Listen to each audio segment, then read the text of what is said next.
now let's talk to a guy who had a falling out with mainstream media, just like I did, and started his own network, just like I did. Hey, it's Rick Sanchez. Rick, of course, has been on CNN, Fox News, NBC News, Univision, and iHeartRadio. He was a legend in Miami, the biggest anchor there by a country mile.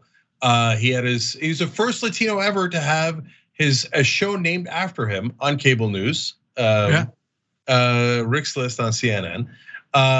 Then he went and started this huge company, and now he's got a podcast network. That's the Agua Media Podcast Network that he's the president and CEO of. So that's a lot of things you've done, Rick. How are you, brother? Great to see you, Cenk. You are, you know what? Based on the description that you just gave, I guess I stand on your shoulders, brother. Well, I don't know about that, but we're standing shoulder to shoulder right here. We're both in Miami at the same time. We've done a lot of similar things. All right, so before we get to your new podcasting network, which I love, sure. You tell us two things, because the big things that people might remember you for, obviously CNN. So you have fond memories of CNN, bad memories of CNN. What's your takeaway from your time on cable news? Well, I mean, I think there could have been a little more forgiving. I think I made a mistake. I wish I hadn't made a mistake. I think we all make mistakes in our lives. And when I look back on that experience, that was a pretty cool thing that we were doing. I mean, we were the first show to come around. First of all, here you got this Beaner, right? You got this Hispanic guy. You got this Oye. You got a guy who speaks English as his second language on television. We are 20% of the population of the United States, and for the first time in our history, finally one of us was doing a newscast on CNN. That was pretty cool. Now, there's a certain immaturity to a person like me because I grew up with parents who never made more than $10,000 a year combined income. So it's not like we had a family lawyer or a PR department.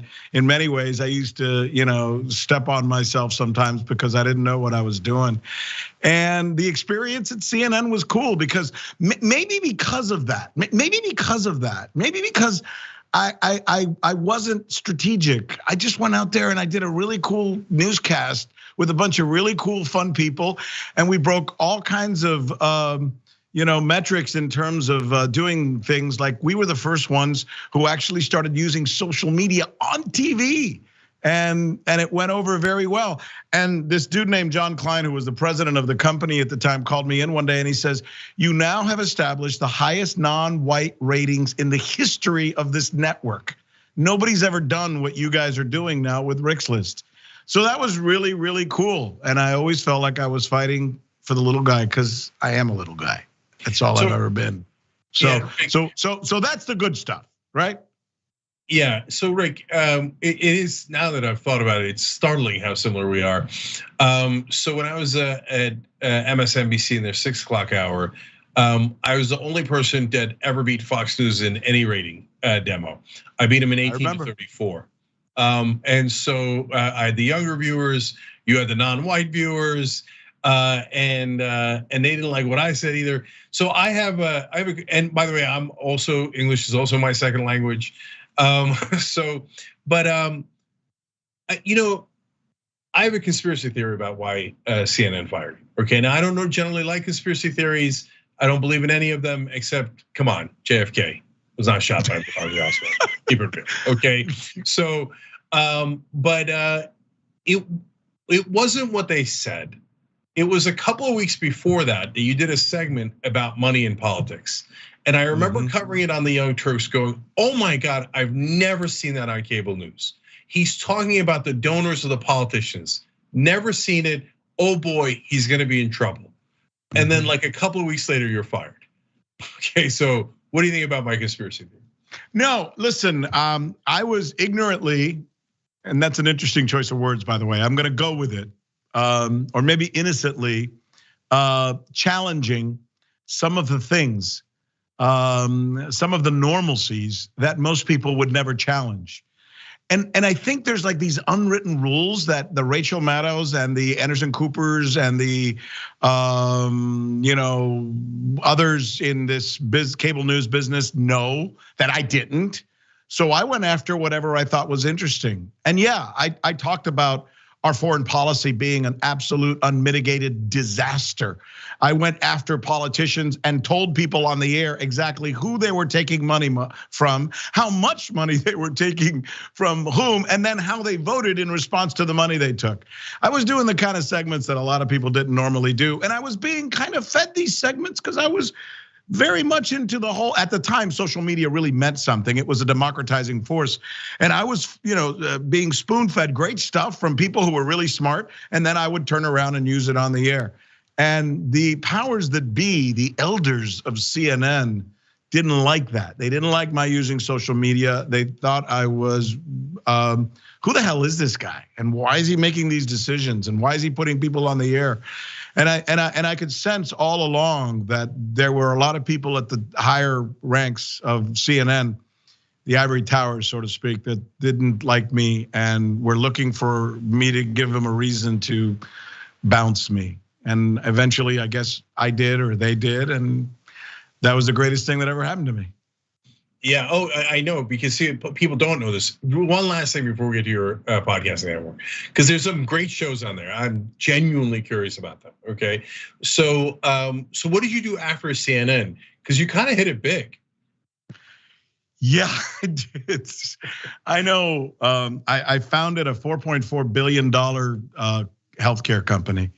And I came to South Florida and I learned, and there's a lesson here for all of us, that whatever skills you have are transferable, and we all are capable of remaking ourselves if we're ever cast in the situation where we have to stretch ourselves by digging deep into what it is that we have. I always thought I was just a dumbass guy who went to journalism school and learned to be an anchor and then learned to read a teleprompter and learned to be pretty good at thinking and talking on TV and all that kind of stuff. And I'm a pretty good writer and producer. And that's all I thought I knew. But then all of a sudden, when nobody would hire me and CBS told me, no, you're tainted, we can't touch you. And NBC said the same thing and ABC said the same thing. And everybody said the same thing. They said, you're never gonna work in this industry again, you're finished. So I had to go and teach school at my kid's school. And I got a radio gig working at the local radio station here in South Florida, WIOD. And then I got a job doing a television program in Spanish, which, and I put all that together and I went in my closet late at night and I cried a lot and wondered why this was happening, because I didn't want my kids to know I was going through a real tough time. But what that taught me was that I had a brand. And if the big guys at the networks didn't want them, it's okay, because at some level, somebody thought that my brand was important.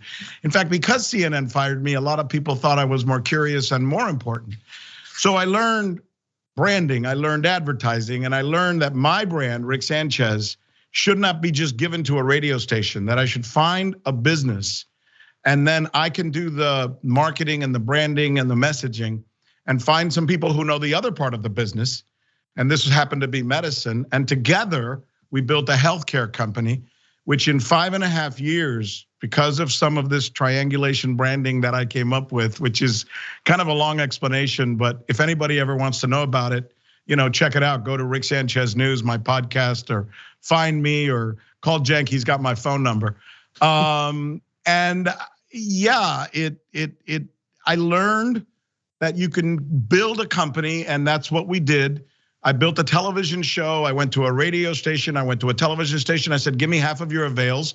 That's all I need, and I'll work for free. I work for free, and in 5.5 years, we went from a clinic essentially with like 80 patients to now having 300,000 patients around the United States. And we're the fastest growing, serving the underserved, helping people who normally would not get good health care. And we're a $4.4 billion publicly traded company. Pretty cool.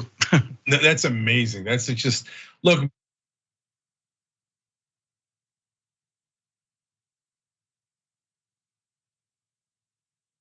Oh, we dropped out. Did I lose? I lost the Skype connection. Yeah. Sorry. That's okay. Rick, you can still see me now. Back. I got you. Yeah. Okay. I see you, so, but your face is frozen. Yeah. So Asher, we're almost done with the interview. Well, we got to ask him a couple more questions, but what do we do here? Do you want to restart the call, or can we just go? Yeah, if you guys want to restart it just to make sure and then match it. Yeah. Asher, we can't hear you. Because right now you're frozen, Jank. All right, so let's hang up and then and I'll call you all back, okay? All right. Great. Okay. Easy.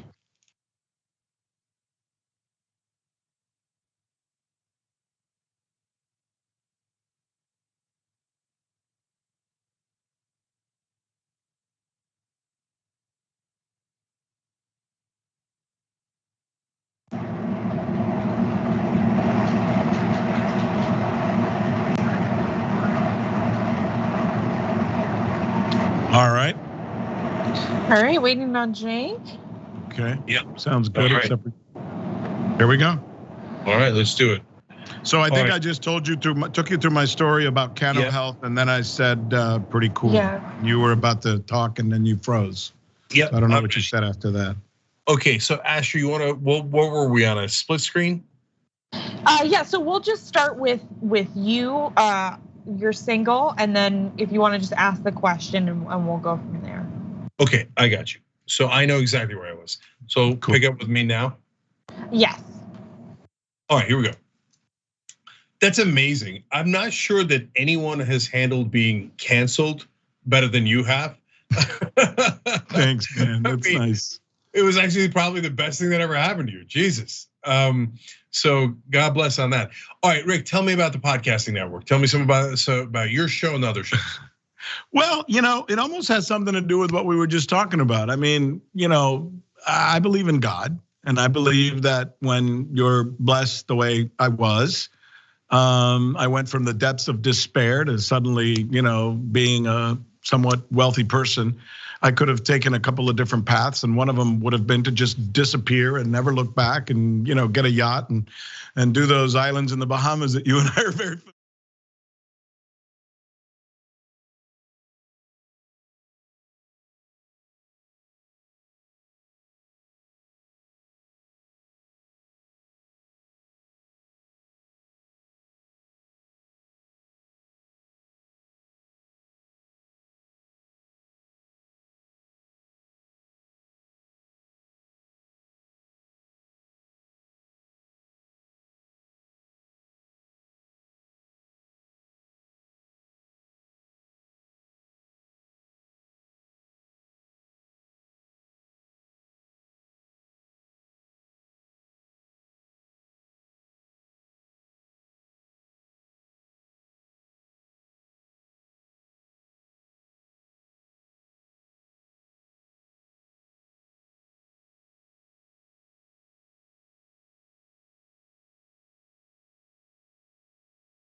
I am scary. I am threatening. I'm Darth Vader.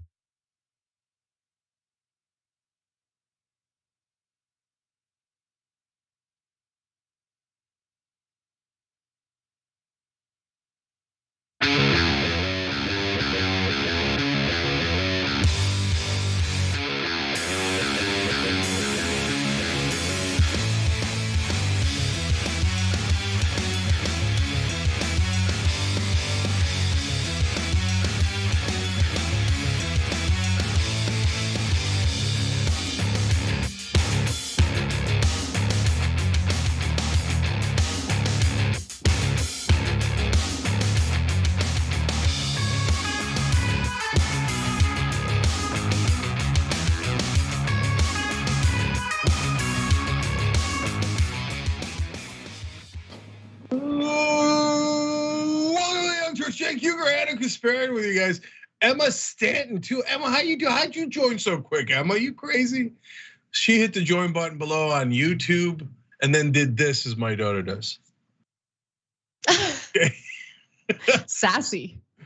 Indeed, you'll see me doing that a lot more lately because I've said I love it. Okay, so anyways, we got fun stories for you guys. Yeah, the leader of one of the major parties in America is literally insane.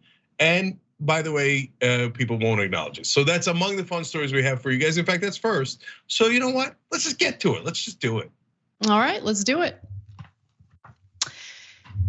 Donald Trump has decided to really lean into this idea that the 2020 election should have just been handed to him. And if there's a refusal to do that, well, then there should be an election redo. That is what he wants. And he has reiterated that on Truth Social. Now, yesterday, as we had shared with you, he had posted, declare the rightful winner, or this would be the minimal solution. Declare the 2020 election irreparably compromised and have a new election immediately. Now that was what he had posted at 11:39 a.m. Okay. Later at 1:46 a.m. Eastern time, he wrote, "Declare the rightful winner or hold a new election now.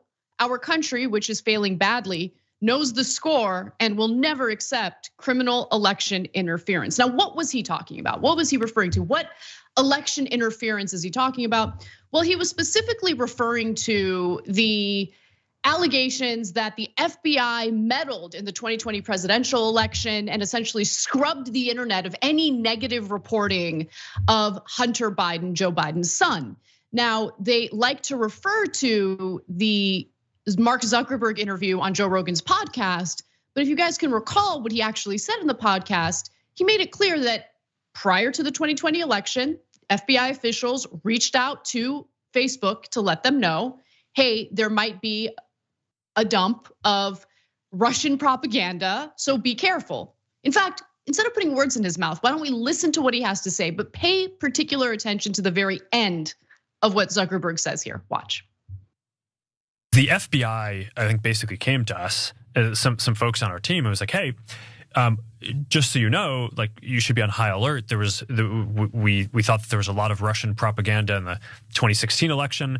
We have it on notice that basically there's about to be some kind of dump of that's similar to that. So just be vigilant. So our protocol is different from Twitter's. What Twitter did is they said you can't share this at all. We didn't do that for I think it was 5 or 7 days when it was basically being determined whether it was false. The distribution on Facebook was decreased, but people were still allowed to share it. So you could still share it, you could still consume it. So when you say the distribution is decreased, it got shared. How does that work? It basically, the ranking in newsfeed was a little bit less. So fewer people saw it than would have otherwise. So it definitely. By what percentage? I don't know off the top of my head, but it's meaningful. We just kind of thought, hey, look, if the FBI, which I still view as a legitimate institution in this country, it's like very professional law enforcement, they come to us and tell us that we need to be on guard about something, then I want to take that seriously. Did they specifically say you need to be on guard about that story? No, I don't remember if it was that specifically, but it basically fit the pattern.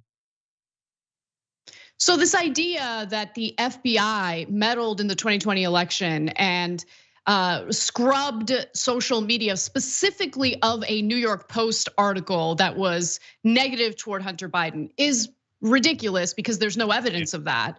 And for Trump to use this as an opportunity to call for either the election just being reversed and handed over to him or a redo of the 2020 election is obviously ridiculous. But he says it, he's gonna keep repeating it, and pretty soon, who knows which Republican members of Congress are just gonna play along with it. Yeah, no. So this, I can't stand this. The number one problem with this story, there's two issues here in the story, but the number one problem is the gaslighting, okay? So there is no such thing as a redo of an election 2 years later. There is no such thing as, now they should declare the rightful winner. Who's they? Who's gonna declare the rightful winner? Who decides who the rightful winner is? His lackeys, that's what he means. And how? What is the process by which a magical person says you are the rightful winner and then comes and removes Joe Biden by military force and puts you in, you clown of clowns? Guys, look, I've said it 1,000 times, so some of you might be sick of hearing it. But the reason why I'm emphasizing it is because morons and liars on CNN today are talking about, well, they can't tell. They can't tell who's right or wrong because now it's the new era at CNN. And John Malone, who's a right-wing Republican owner of CNN now, is forcing them to say, I can't tell. So they brought in John Avlon today, Mr. Centrist, and he said, the real problem is Joe Biden because he called some portion of Republicans semi-fascist. He said that is not befitting of the presidency. How about the lunatic on the other side, John? The one saying that we should redo the election, which is not a thing in America, which is not a thing in democracy. The one saying I should be declared the winner right now, which is literally the ravings of a lunatic mind. That is not even, but it's not even. Avlon and the lying so-called centrists, who are all right-wingers on CNN, are now saying, no, Joe Biden is more at fault because he called Donald Trump and his followers a slightly mean name. How about all the names Donald Trump called people? Nope. No, there's nothing wrong with Republicans. There's nothing wrong with Donald Trump. Nope, you guys are making it up. You guys are overreacting. No, you stop lying to the American people. Donald Trump is at a bare minimum maniacally stupid. The minute every reporter in the country admits that is the minute I stop raving about it. I can't stand the gaslighting. There is no such thing as I am declared the winner 2 years after an election. If you believe that and you're a Republican, you're cuckoo for Cocoa Puffs. Go check yourself into an asylum right now, an asylum. 81% of Republican voters think Trump is awesome. He's rated #1 among Republican voters, 81%. Hundreds of millions of people in this country have lost their goddamn minds. So that's just the reality. Everybody admits it and I'm done with it. The second thing is Zuckerberg, the right winger, going on Joe Rogan, the right winger who just told everyone to vote Republican and telling us, oh my God, you should be really worried about this Hunter Biden story that affected the election. But wait, hey, Mark, was it about Hunter Biden? No. Then why are we having this fake conversation? So, it affected the election. Well, the FBI affected the election in 2016 when they restarted the nonsense investigation of Hillary Clinton's emails again right before the election. So should we do a redo? Should I just declare Hillary Clinton the rightful winner of that election and wipe away Trump's presidency? Make Hillary Clinton co-president now? I don't know, we're having lunatic conversations and CNN says they can't tell who's right or wrong. So I just want to understand what the goddamn principles in this country are. Okay, no, they're nuts, and you should all call them what they are, nuts. I think, look, we keep making the same mistake over and over again, and it's actually what annoys me the most. You get annoyed at the gaslighting. I get annoyed that you don't seem to understand that it's not about them being lunatics. It's about them understanding power. They don't care about what the rules are. They want to be in charge. And they will break any type of rule. They will overturn whatever part of our democratic process they dislike or see as an obstacle to them doing what? Accumulating power. That's all they care about, Cenk. They don't care. I know, but Anna, so first of all, that is why I get so mad at the media, because the media is the refs.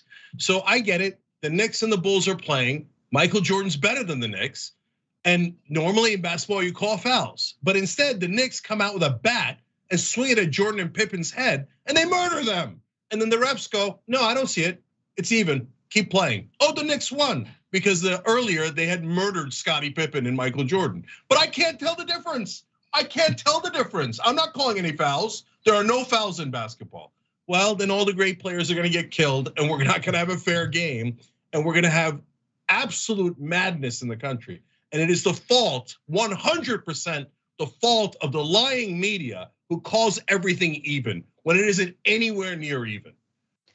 The media is funded and owned by the corporate world. Like, it is corporate media. The corporate media is gonna do what the corporate media is intended to do, what it is incentivized to do. So like, of course they're gonna do this. None of that surprises me. The false equivalencies, pretending like both sides have legitimate disagreements or points of view. That is what the corporate media and especially cable news has been doing for decades. None of that surprises me.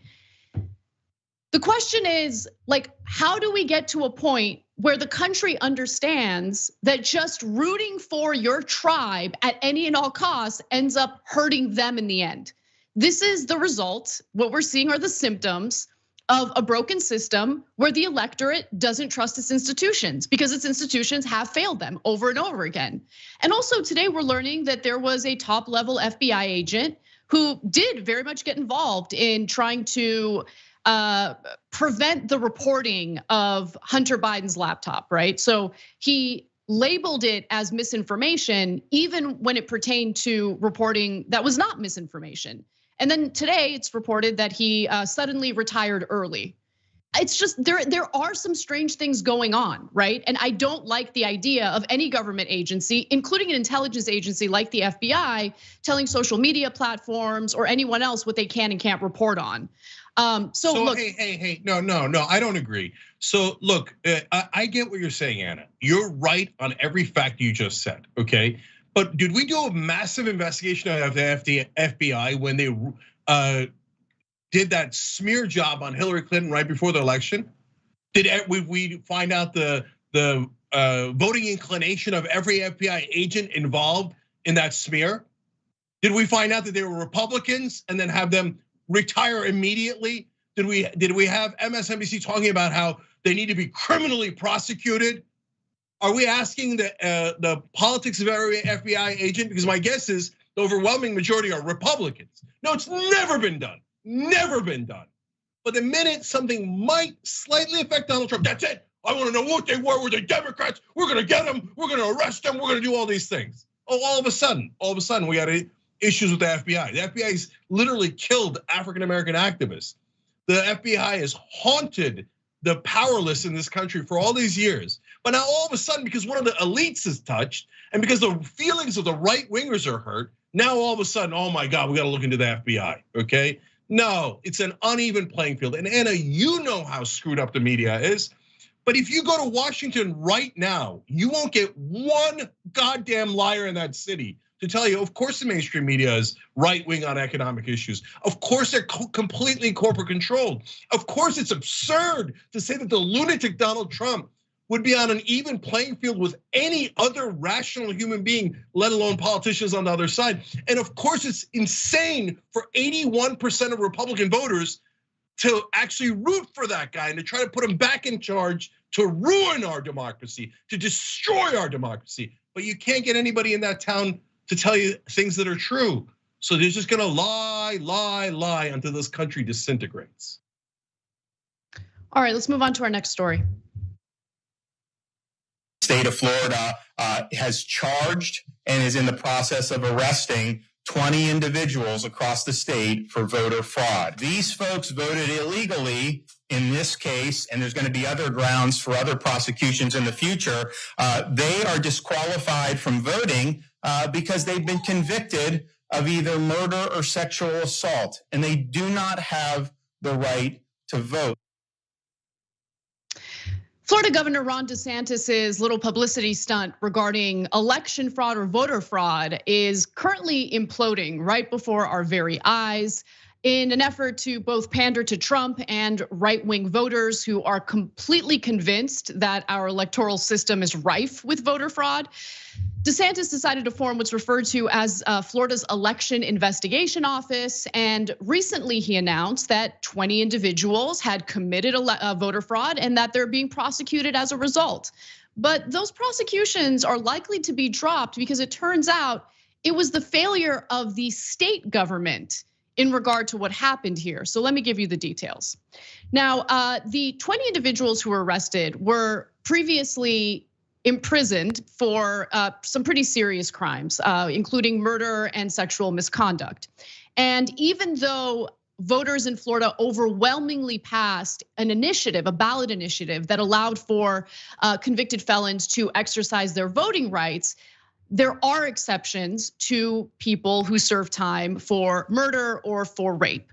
And so in this case, the individuals who were arrested had that in their record and weren't supposed to vote. But the problem is they were told that they could vote by officials in Florida.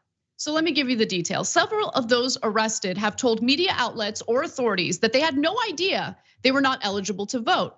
In court documents filed in 5 counties, most say at least one official government body, in most cases a local election supervisor, incorrectly indicated to them that they could vote, including allowing them to register and even sending them voter cards in the mail.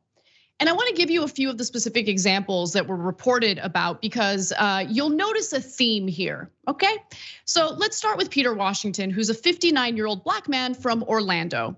Peter Washington received a voter registration form in the mail, filled it out and mailed it back to the Orange County Supervisor of Elections office, read an affidavit filed by authorities in Orange County Court. The Orange County Supervisor of Elections mailed him a voter card.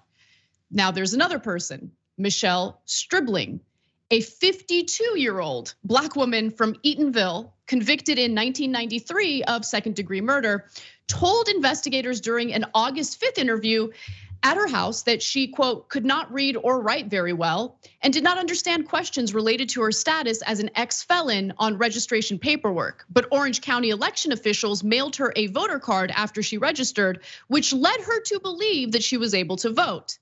Here's another individual. Again, pay very close attention to the trend here, the pattern. You've got Leo Grant, a 55-year-old Black man from South Bay. He told authorities that a local election office sent him a voter identification card and was able to vote without issue.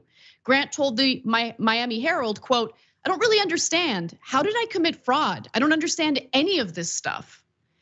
And I also think it's incredibly important to juxtapose the way these individuals were treated versus how others who have been convicted of election fraud had been treated, okay? Because there were a few like legitimate cases of election fraud in the state of Florida, and they were all Republican voters who tried to vote twice or voted in some illegal way. There was no press conference announcing their arrests.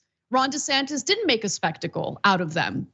Let's go to the last graphic here. There have been 3 arrests made in the Villages, a Republican stronghold in Central Florida related to people admitting they voted twice in the 2020 election. DeSantis did not hold events highlighting those arrested, each of whom entered pre-trial diversion programs and avoided jail time. Does any of this surprise you, Cenk?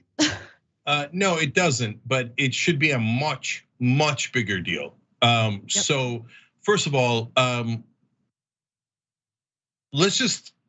gonna tell you why DeSantis did this. It's really important for you to understand the political tricks that these scummy politicians play. And by the way, I think DeSantis should be in prison over this. I'll get to that in a second. Number one though, let's look at the disparity. These people were sent voter registration forms they didn't even ask for. This is 100% entrapment. The state, DeSantis's government, sends them a voter registration form. They're like, what is this? They're like, fill it out, fill it out, fill it out. And then they fill it out and they go, okay, great. Now you can vote, go vote, go vote. And they go vote and then you go, you're under arrest. They're almost all Black. He walks them out in the morning, early in the morning, wakes everybody up. Criminal lives here, criminal. You're the one who set him up, and walks them out in their underwear. Yes, okay? Thank you for mentioning that. Yeah, meanwhile, there's actually voter fraud in the state. As Anna explained, it's done by Republicans. Actual voter fraud. They voted twice for Trump. Why? Because they're criminals and they love to cheat, okay? Did they get walked out in their underwear? No. Press conference? No. Are they in prison? No. Community service and all that crap, right? But then he's like, look at scary Black people. Look at how they voted illegally. You know why? No, so now let's talk about why he did it. Number one, of course, he wants to scare racist white people in Florida. Not all the white people in Florida are racist, obviously, right? But the ones that are racist, they love this stuff. They eat it for breakfast. They're like, oh, scary Black man, I'm voting DeSantis, okay? That's point one. Point two, he's like, oh, look at me, I'm a tough guy. I'm stamping out voter fraud. And number three, voter fraud's a big problem. Big problem. We have to restrict all voting. We have to make sure you take away voting rights from Black people, poor people, anybody that might vote Democratic, take away their rights, take away all their goddamn rights. And then finally, this is the most important one. The voters of Florida overwhelmingly approved the ballot measure that said that ex-felons could vote. Not, by the way, people convicted on murder and sex charges. Those are the ones DeSantis purposely sent voter registration forms so he could do this political stunt to, okay? But overall, both right wing and left wing, and give the voters that were right wing that voted for that credit, right? In Florida said, no. If they serve their time, let them vote, okay? But DeSantis doesn't like that because he thinks they're more likely to vote for Democrats. So this is him trying to scare the crap out of any ex-felon and say, you better not vote. If you vote, I'm gonna arrest you, right or wrong, and I'm gonna put you in jail and take away your freedom. This is the party that runs on freedom. DeSantis should spend a day in jail for every day those people are in jail, because he's the one who did it. He's the criminal who set up this entrapment in the first place. And I want to give one specific individual a lot of credit. He's an attorney by the name of Larry Davis, and he has decided to represent some of the wrongfully charged individuals pro bono. So they will get legal representation, some of them. I don't know exactly how many of them or which individuals in particular. He doesn't want to name any names as of now, but he's gonna represent them for free. And that's so important because we're talking about people who have dealt with our justice system, likely have no resources to defend themselves against what Ron DeSantis and the state and local government has done to them. And so that representation can make all the difference. And he says this in regard to what you had referenced earlier, Cenk, the individual who was pulled out of his home in the middle of the morning, barely even dressed. Larry Davis says, quote, he was in his underwear and they would not let him get clothed before taking him to jail. There were people in his backyard who were armed and they used a helicopter. It disrupted the entire neighborhood very early in the morning. Now, again, it's really important to understand when we say that this is a political stunt that has very real victims, we're being real here. Because again, how can you deny that when you juxtapose the treatment of the man who's dragged out of his home in his underwear early in the morning to how the people from the villages who voted twice for Trump were treated, right? Now, if you suspect that someone committed a non-violent crime, maybe don't do any of what we saw with the guy getting dragged out of his home in underwear. He's not a dangerous person. And in this case, it appears that he's wrongfully being targeted because state and local officials didn't do their job in making sure that they're checking things twice and not sending voter registration forms and mail-in ballots to individuals who do not have the eligibility to vote. Yeah, so look, I'm gonna get to the people at fault here other than DeSantis as usual. But first I wanna give credit. I normally tell you about all the things that Politico does wrong, but Politico did a great piece here, and it was a writer by the name of Matt Dixon that uncovered this. And we're always fair, give credit where credit is due. Great job by Politico in finding the facts, okay? So now, the people that are at fault on top of DeSantis is Democrats. Democrats, he's your opponent. He has done something terrible. Would you like to do something? You know that the rest of the media is not going to cover it unless it becomes a political fight. You have to make it a political fight, so they cover what a crook DeSantis is. My guess is Democrats, as always, will drop it. Oh, I don't. They'll find 1,000 excuses. No, if I was the Democrat running against DeSantis, I'd be like, look, I want those criminals from the villages dragged out in their underwear right now. Put them in goddamn prison. And if you put these people that you obviously entrapped in prison, I want to investigate the judge. Is he a Republican? Did he vote for Trump? Did he vote for DeSantis? You guys want to investigate the FBI? Let's go. I'm going to investigate the judge who also allowing this in any way, shape, or form. Probable cause. Where the hell is the probable cause? Look, guys, here. Look at how clear this is. Now I'm quoting Slate. The head of the election police, a DeSantis appointee, explicitly told local election supervisors that they were not at fault, contradicting the governor's claims. It was the state, DeSantis's officials, that were the ones that said they can vote. I want to investigate them. I want them in prison. They're the ones who did voter fraud. I want them in prison. And then what happens? A huge controversy. Should they be in prison? Should they not be in prison? And we're talking about how Republicans cheated, and should the Republicans who cheated be in prison or not? But Democrats, no. DeSantis is in the elites. So those poor guys who got dragged out in their underwear and their lives ruined, nope, that's okay. They're not elite. So Democrats think, who cares? Who cares that they're in prison? Who cares? DeSantis, he's among the elites. We can't say anything. CNN will yell at us. All right, well, we got to take a break. When we come back, we have a positive, uplifting story regarding social workers in Texas who are fighting back against the state government and its persecution of the transgender community. That and more coming right up. Florida's ground zero for God's waiting room.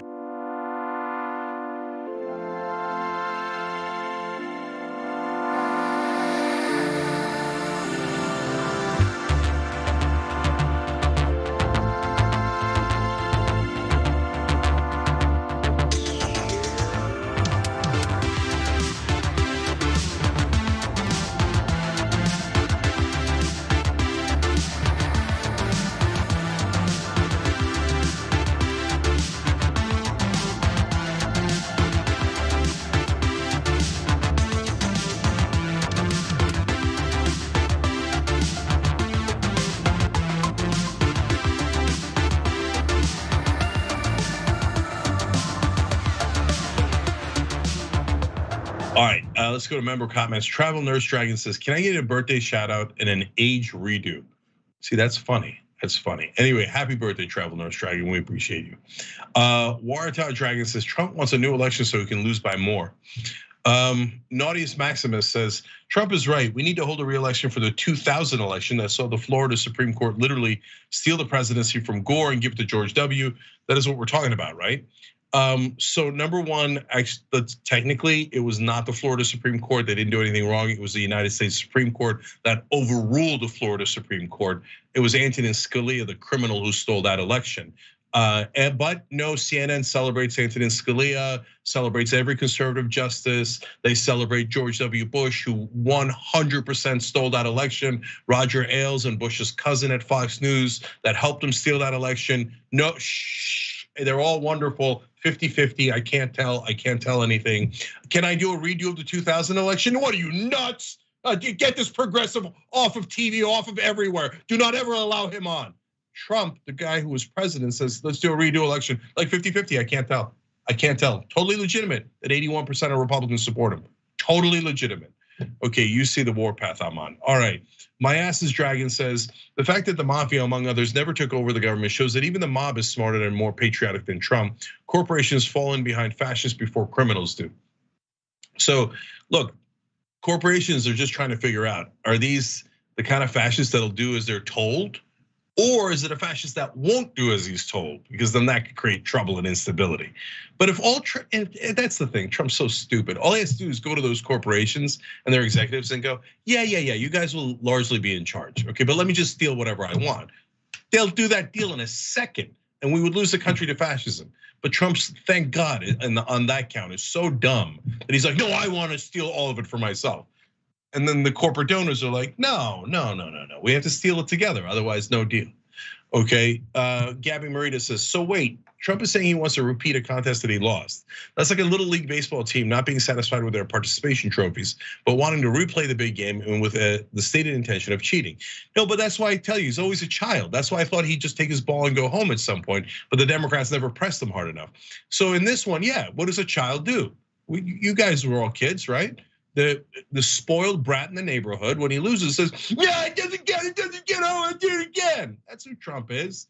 But no, 50-50, you can't tell. The reporters in Washington can't tell.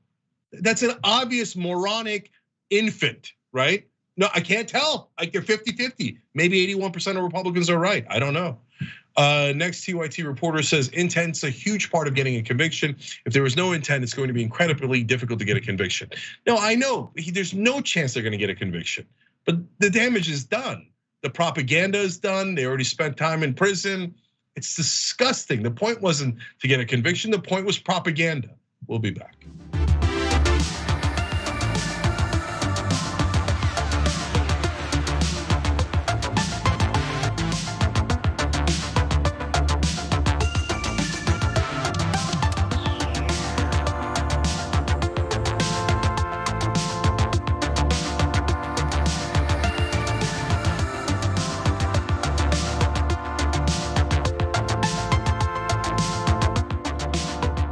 All right, back on TYT, Cenk, Anna, and Patrick with you guys. Patrick Lynn just became a member by hitting the join button. We appreciate it, brother. Everybody else, tyt.com/join. Man, I'm in a salty mood, man. Azrael Dragon is a YouTube member and wrote Katie Porter 2024. Okay, yeah, by the way, she voted to decouple and Build Back Better got killed because she helped to decouple. So I love Katie Porter in 1,000 ways. But they never fight. You think she's gonna fight the Biden administration in the next 2 years? No, she's gonna do good theatrics. I enjoy her theatrics, but just be careful. Like nobody in Washington wants to fight for you. All right, go ahead, Anna. Well, let's talk a little bit about how social workers are fighting back against right wingers and specifically Governor Abbott in Texas. Social workers in the great state of Florida are quitting their jobs because they refuse to carry out the policies that have been implemented by their right-wing culture warrior governor, Greg Abbott, who has decided to persecute families who are loving toward transgender children and has even called for investigations for parents who provide gender-affirming care to their kids. Now, just to give you a recap, in February, Texas Attorney General Ken Paxton issued a non-binding opinion stating that gender-affirming healthcare for transgender youth is a form of child abuse. So that's how it started, okay? They set the foundation for their disgusting policies of persecution. A week later, the governor, Greg Abbott, directed the Department of Family and Protective Services to investigate parents who support their transgender children and allow them to access gender-affirming medical care by their doctors. And so we even shared a specific story of a family that was in fact being investigated because they were offering counseling to their transgender child. Now, here's what DFPS, the Department of Family Services, had to say, and Protective Services had to say about this. I will resign, one staffer wrote in February in response to DFPS Associate Commissioner for statewide intake, Stephen Black's email guidance on Abbott's directive. Now, the same employee wrote in a separate email to a colleague, quote, I have told my boss I will resign before I report on a family whose child is transitioning. Then there was another employee who spoke out and wrote in an email to her supervisor that the directive was effing bullpoop. I like that, trying to keep the language as classy as possible, even though the rage is there. And since the beginning of the year, almost 2,300 employees have in fact left the department. That doesn't mean that every single one of them quit as a result of the terrible directives that have been implemented by these right wingers. But several employees said that they were offended by Greg Abbott's order to launch child abuse investigations into families of transgender children. A former director cited turning it into a political issue and questioned why employees tasked with caring for children were caught up in culture wars and legal battles. The focus has been taken so far away from child safety that I don't want to do this job anymore, said one anonymous Houston area caseworker. And the list goes on and on. And on one hand, I actually commend them because it takes a lot of courage really to quit your job, to make a point, to take a political stance and share your disdain and displeasure with policies that persecute innocent people in the state. But there's also a terrible consequence to this as well, in that, there's already a shortage of social workers, not just in Texas, but across the country. Social workers have too many cases in their caseload. They're overworked, they're underpaid, and losing more social workers as a result of the lunacy that we're seeing among these culture war obsessed politicians is really gonna hurt the people of Texas at the end of the day. It's really gonna hurt children who are in fact being abused. It's crazy, but this is what the priorities are for right wingers. It's not to make your life better. Well, the only thing they offer up is making other people's lives worse.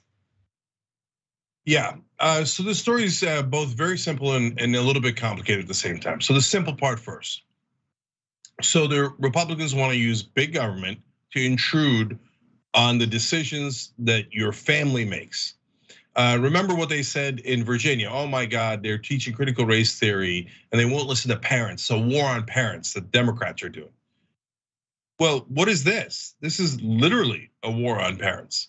They're saying if you parent your kids in a way the government disagrees with, we will enforce political correctness on you, and we will send the jackbooted thugs of the government to impose government tyranny on how you parent your kids. And we might, by the way, destroy your family by charging you with a crime for caring about your kids, take your kids away and give them to people who probably will hate them, and tell them that their lifestyle is terrible and that they're evil. So they destroy the kid's psychology for the rest of his life, right? These are the monsters that are Republicans. Monsters, they're terrible, evil, immoral people. This is what they do to families in America. They hate families. All they want is, I want to be the dictator in charge. You do as I tell you. My morals, what morals? Republicans don't have morals. So that's the super simple part of this story. And Republicans, are you crying that I called you evil and immoral? That's what you've been calling Democrats for 40, 50 years. And the idiots in mainstream media are like, oh, okay, yeah, they're allowed to call you the most heinous things in the world, but you better not ever call a Republican anything else. Otherwise, we'll say you're disqualified from politics. I don't care about your stupid rules. Republicans have proven in Texas that they are deeply immoral people who want to use big government to break up innocent families. That's who they are at their core, okay? So now, the complicated part. Well, the problem is we have principles. And I've told you 100 times when the Republicans go around saying, oh, I'm not gonna enforce the law. Remember Kim Davis in Kentucky? She said, oh, now gay marriage is legal? No, I don't care, I'm not gonna give them a marriage license. I'm not gonna do it, I'm not gonna do my job, right? Well, it can't work. But the problem here is these conscientious objectors are also saying they don't wanna enforce the law. And they're not, morally, they're very right. The law in this case is disgusting and evil. Okay, so but that puts them in a very hard spot. So what do? As people of principle, a lot of them have quit. Okay, but now that leaves that department with nothing but right wingers. So the minute the right wing passes a law that is reprehensible, people of good morality and decency quit, and then they win because then they have the government filled with nothing but right wingers who can't stand your family and how you make choices and trying to kidnap your kids away from you. At the same time though, Jake, I mean, it reminds me a little of what happened in Florida, where a prosecutor who signed a pledge indicating that he would not enforce laws that would persecute women seeking abortions. He would not pursue cases involving parents providing gender affirming care to their children. He got fired. Ron DeSantis came in and he apparently has the power to unilaterally fire a prosecutor who, by the way, was elected by the voters in the county that he was serving in. I interviewed him just last week on Wednesday. And so I bring that up because if you are a social worker and you have ethical concerns about what these directives are, if you don't carry out what is demanded of you by the directives in Texas, they'll get rid of you. They'll just get rid of you. That's exactly what happened in Florida. That's because Republicans love big government. So now that's a fact. That's a fact. It's proven indisputably in this story. And if you said that on cable news, they'd laugh you out of the room and never let you on television again. They say, oh, no. We're doing propaganda here that Democrats love big government and Republicans are for small government. But what do you mean? They're using big government to break up innocent families. No. You're not allowed to say things that are true on television. Okay, well, we just said it. It's a fact, it's a fact. Republicans love the tyranny of big government as long as they're using it to oppress you with their immorality and their evil intent. All right, well, when we come back from the break, I think Democrats have unwittingly implemented a badass strategy in forcing the right wing to step away from the culture war for just a few minutes and let the American people know what they really think about the average worker. That and more coming right up.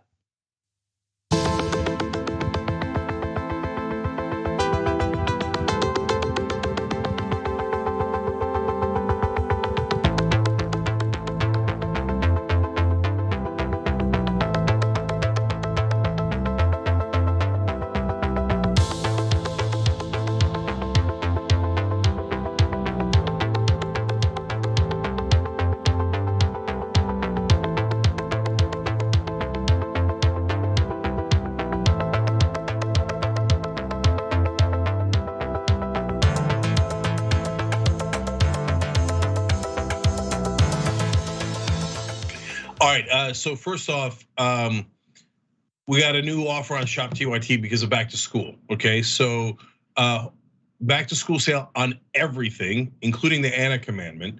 Have your kids going to school saying, I don't care about your religion on their shirts. Rub it in the right wingers' faces. I'll go, oh, what? Freedom of speech, freedom of speech. You're the only ones allowed to have freedom of speech. We're allowed to have freedom of speech. I'm gonna have it on our shirts. I'm gonna say any goddamn thing we please. ShopTYT.com, 20% off of all your favorites, activists, feminists, AF shirts, anything you want, okay? Go tell the right wingers, freedom of speech, suck on this, okay? So, all right, let's go to YouTube members. Kelly K gifted 5 memberships. So Kelly, you're awesome. Thank you. We appreciate that. I love this community. And also wrote in, celebrating my 2-year TYT anniversary and birthday with the best community around. Much love to everyone at TYT. Happy birthday, Kelly. We appreciate it. Jay Ox wrote in, hope everyone has been well. Have a good week, folks. Elaine Gray said, trans children are already marginalized and persecuted for being different.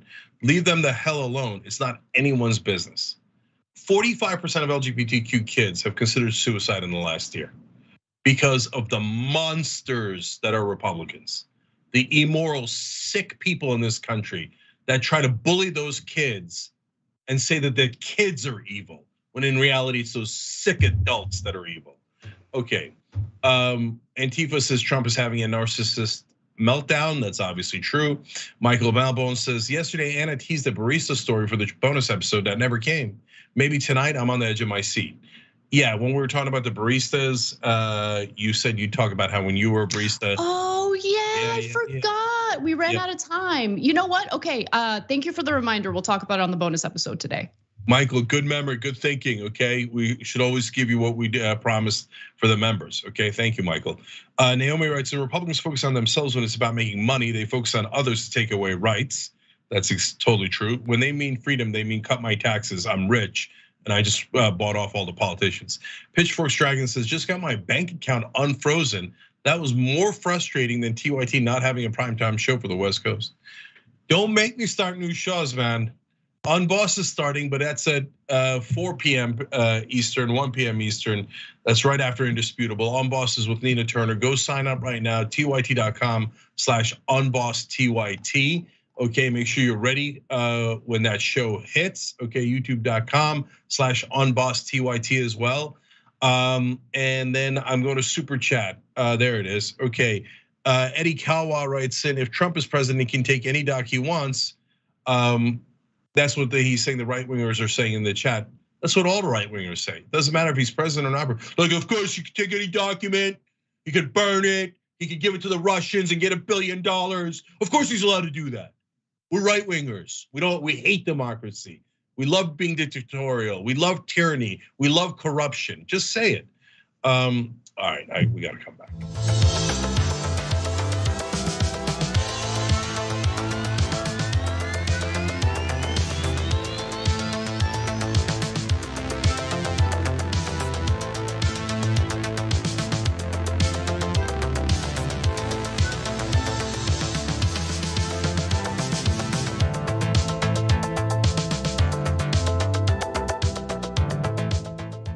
All right, back on TYT, Cenk and Anna with you guys. Casper, what do you got next? Let's get to our next story. Enough of this nonsense. I mean, paying off loans for people that don't want it. They want to have some bizarre basket weaving, a degree, and they want all of us, people watching across this country, hardworking men and women, to subsidize their laziness and their inability to even try to contribute to society. Well, basket weaving sounds like a lot of fun. The preliminary research I've done into the matter indicates that there are no 4-year college degrees offered to individuals who are looking to hone their expertise on basket weaving. Just putting that out there. But what you just watched was yet another example of a right winger having a mask off moment to let the American people know exactly what she thinks about them. And of course, this is in response to Joe Biden agreeing to forgive a modest portion of student loan debt for student borrowers who make less than $125,000 a year.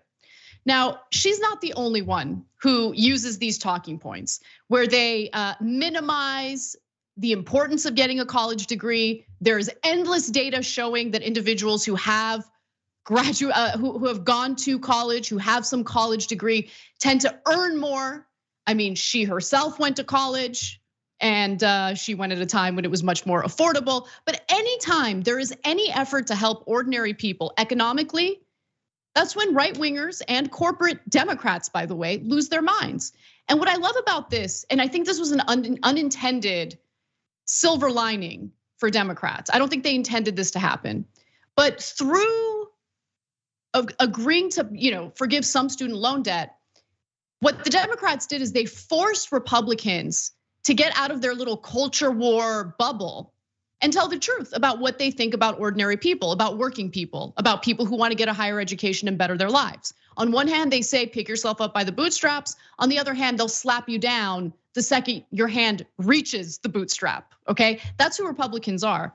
And Guilfoyle joined a string of Republicans who have come under fire in recent days for their snide responses to Biden's plan.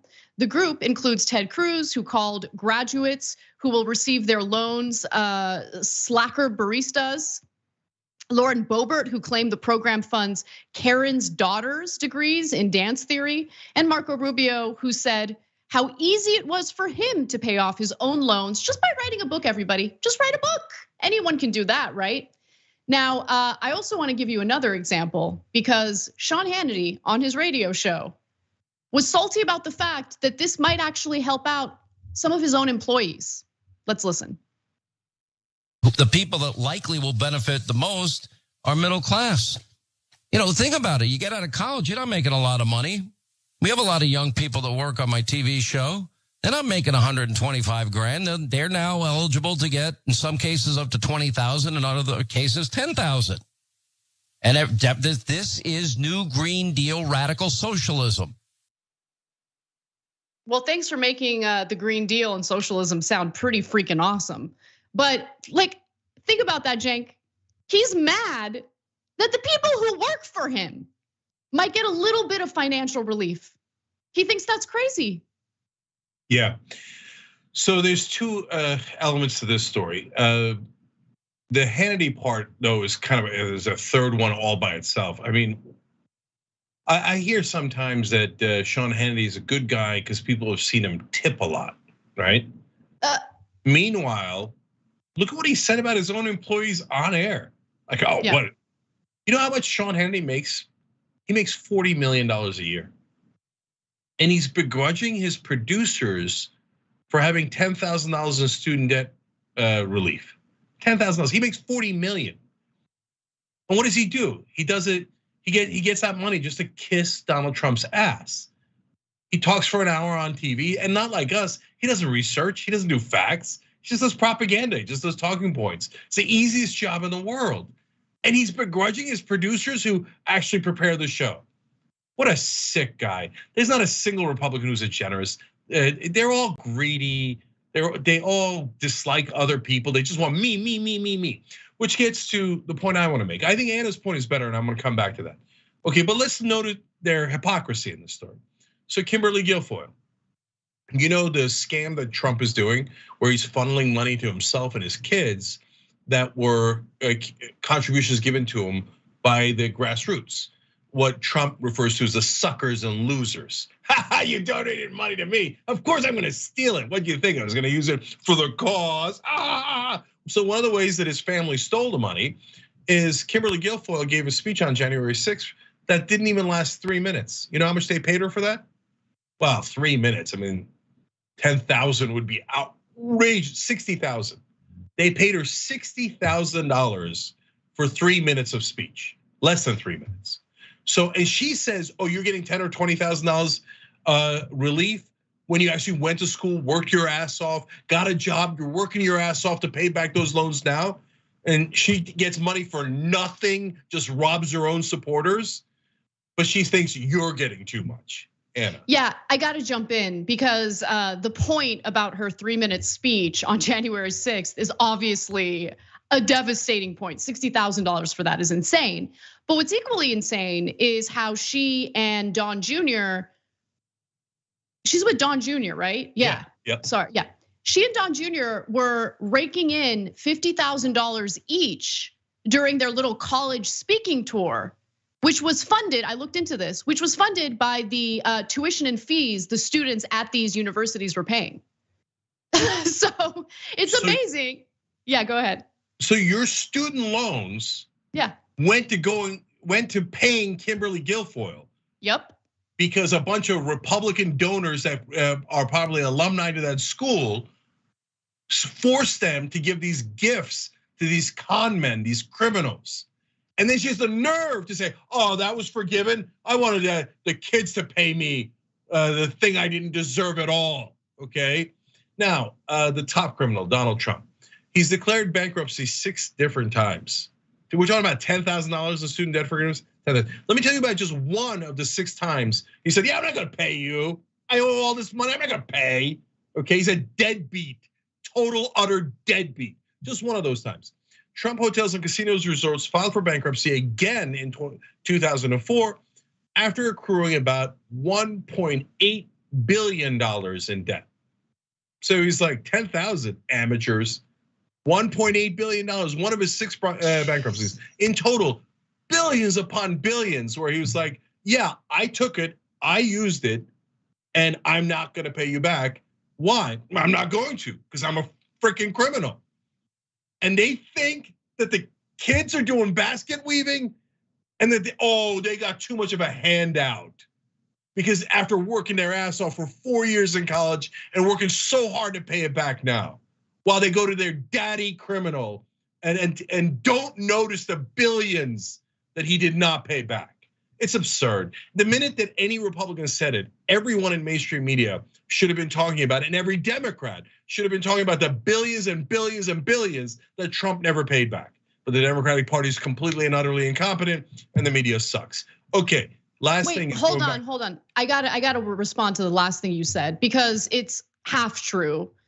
But there was an example last week, I believe it was, from the Biden White House that I actually thought was great. So when Marjorie Greene was attacking the Biden administration over its student loan forgiveness plan, they just decided to quote tweet her. And they specifically mentioned the amount of money she had taken from the Paycheck Protection Program. And that loan was forgiven. So I like that they did that. And the White House got a lot of positive feedback because they were playing hardball, which is rare. We don't see that a lot from the Biden administration. And so I wanna give them some positive reinforcement so they do more of it because it's powerful. People like to see Democrats fighting back, especially if it's on their behalf. Yeah, so that's a great point. So the reason why we celebrated that when that first came out was because it was such an exception. Like the reason we celebrate Fetterman all the time is because, hey, it's a Democrat that actually does the bare minimum and fights against his opponent. We're like, yes, finally, right? Why? Because the Democrats never do it. Anyway, but in this case, they did do a great job at it. Keep going, keep doing more of that. That was at least the Biden White House. Now, the reason I got frustrated at Democrats in the middle of this story is because half of them are going out there going, I don't like this. The Republicans are right. Sharice Davids, that loser in Kansas. You're never allowed to criticize corporate Democrats. Tim Ryan is doing a pretty good job against JD Vance in Ohio. I want him to be JD Vance really bad, but he comes out and he attacks this for no reason. They love to punch themselves in the face. Anyway, and every Republican is out there talking smack against hardworking Americans. Ted Cruz called them slacker baristas. Marco Rubio said, why don't you just go write a book like I did as a senator and pay off your loans? Lauren Boebert said that it was programming, giving money to quote, Karen's daughter's degree in dance theory. So if you went to college, you just studied basket weaving or dance. But again, this goes to the best point, which was what Anna started with. They're all insulting the average guy out here. And they're insulting tens of millions of Americans. And so all you gotta do is do the right thing, Democrats. Do just a little bit of economic, I would love for you to do a lot of economic populism. But even when you do a little bit of economic populism, the Republicans fall right into their own trap. Please do more of that. Please be decent and do the right thing, and you'll be rewarded politically as well. All right, well, let's move on to some more good news from Democrats. This time it's a little local, but it shows you the kind of momentum that we're seeing in regard to labor. So let's discuss. The state Senate in California has just passed a landmark bill that aims to give fast food workers in the state more of a say over their working conditions and how much they get paid for the work they do. Now, the final version of the legislation was unfortunately watered down a little bit as a result of corporate lobbying. We'll get to those details in just a moment. You don't want to miss them. But here are some of the concerns. Here is what the legislation will do. The number one concern is we need the governor of California, Gavin Newsom, to sign it into law. And unfortunately, there is reason to believe that he might veto it. Here's why. Newsom has not said whether he will sign the bill, but his Department of Finance argued against the legislation in a recent analysis, claiming it, quote, could lead to a fragmented regulatory and legal environment for employers and raise long-term costs across industries. Now, that last part is probably correct, because if you are forced to negotiate wages with your workers, likely you're gonna have to pay your workers a little more. So it would increase costs. But when you look at the profits that are made by fast food companies, they're gonna be they'll be fine, okay?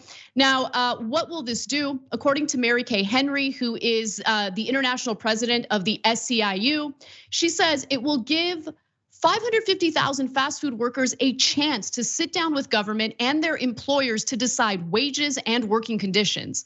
I cannot overstate how significant this is. It sets the standard for what states and cities around the country should be doing to support workers. So the idea here is, instead of having workers for, let's say, one fast food franchise negotiate, unionize on their own, they're trying to increase the leverage of collective bargaining by getting all fast food workers a seat at the table as like one major unit, okay? So under US law, as Josh Edelson, a labor reporter at Bloomberg says, most workers have the right on paper to unionize and collectively bargain with their boss if a majority of their coworkers are on board. But in practice, workers in industries like fast food have found it very difficult, and unionization has been plummeting for decades. He continues to say, in fast food, SEIU is advocating state-level sectoral bargaining as an alternate form of collective bargaining, but also as a step toward winning unionization, federal labor law changes, and those long-sought nationwide agreements with the top chains. Now, before I get into how corporate lobbying watered it down just a little bit, I want to go to you, Cenk, because this is overall really, really good news. And despite corporate lobbying watering it down a little bit, the fact that this has passed the state legislature is a big deal. The question is, will Gavin Newsom sign it? So what's frustrating is that Republicans get their politicians to do almost anything, right? Stop teaching actual history, pretend there was no racism in the country. Republican politicians are, yeah, great, love it, let's pass laws right away. Pretend that transgender kids in high school sports is the biggest issue in America. Republican politicians are like, right away, pass the law, sign it into effect, oppress people, etc. For Democrats, why do we have to beg Gavin Newsom to do something that's obvious? What, are you for the working class or aren't you? Why is this hard? Why is this complicated? With Gavin Newsom, everything is hard. You have to beg him, plead him. And then, by the way, you can't be too tough as you're asking him to do the bare minimum, because then he'll be offended. And then the media will get offended on his behalf. And the media will write stories about how progressives offended Gavin Newsom. And that's why he punished all the workers in California. Why is this hard, Gavin? All of the unions are in favor of it. It is overwhelmingly popular in California. Why is this hard? By the way, it's the same exact thing Gavin Newsom did with the Living Wage Act. We just did a petition on it. 3 different US congressmen signed on, which is extraordinary, let alone unions and other parts of the Democratic Party in California. The $18 minimum wage ballot issue was supposed to go on the ballot this year. It's definitely going on in 2024. And just ask Gavin Newsom for something simple. Put it on the ballot this time around so they can get the raise right away. It's gonna pass easily. It's overwhelmingly popular. Higher wages, of course it's popular, right? And Newsom's like, no, I don't want him having higher wages. And everybody begs, oh, please, Gavin, please, can you give higher wages? No. So elect Democrats so that you could plead with them to do the bare minimum and then have them give you crumbs and then have the media declare it historic. Now, the reason why that there's that difference between Democrats and Republicans is because they're funded by similar corporate interests, right? 100%. I mean, you have Gavin Newsom hanging out at the French Laundry in the middle of the pandemic after he essentially implements some pretty strict COVID restrictions. He's there to fundraise with his corporate donors. And so the reason why it's easy for Republican voters to get Republican politicians to carry out what they claim they want to carry out is because all you hear from Republican politicians is culture war garbage. That's it. And it's easy to deliver that because all it takes is just being hateful toward powerless groups of people who don't have the money to buy you in elections, right? So with Democrats, they're in a tough spot because they like campaigning on issues related to equity. They like campaigning on issues that would certainly appeal to any economic populist. But once they're elected, they remember, yeah, but I'm funded by those corporate donors. So when push comes to shove, I'm not really gonna do anything. And that's the issue here. So let's talk about the corporate donors real quick, Jen, because I think it's important to understand how their lobbying efforts did lead to some provisions in this final legislation that are certainly watered down. So for instance, the California Chamber of Commerce complained that the bill's definition of fast food restaurant is so broad, it will encapsulate far more than what we think of as traditional fast food establishments and is vague in differentiating between to-go service, counter service, and traditional sit-down restaurants. To which I say, sounds great. Sounds like they're casting a wide net. I'm here for it. But what's not a great thing is that the Chamber of Commerce, of course, represents businesses who do fund politicians, yes, even in California on a state level.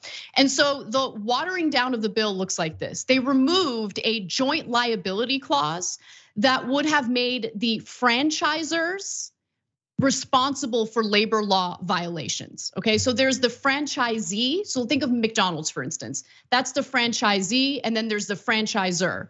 And that's the individual who decides to, buy one of the McDonald's stores and turn that into their business, right?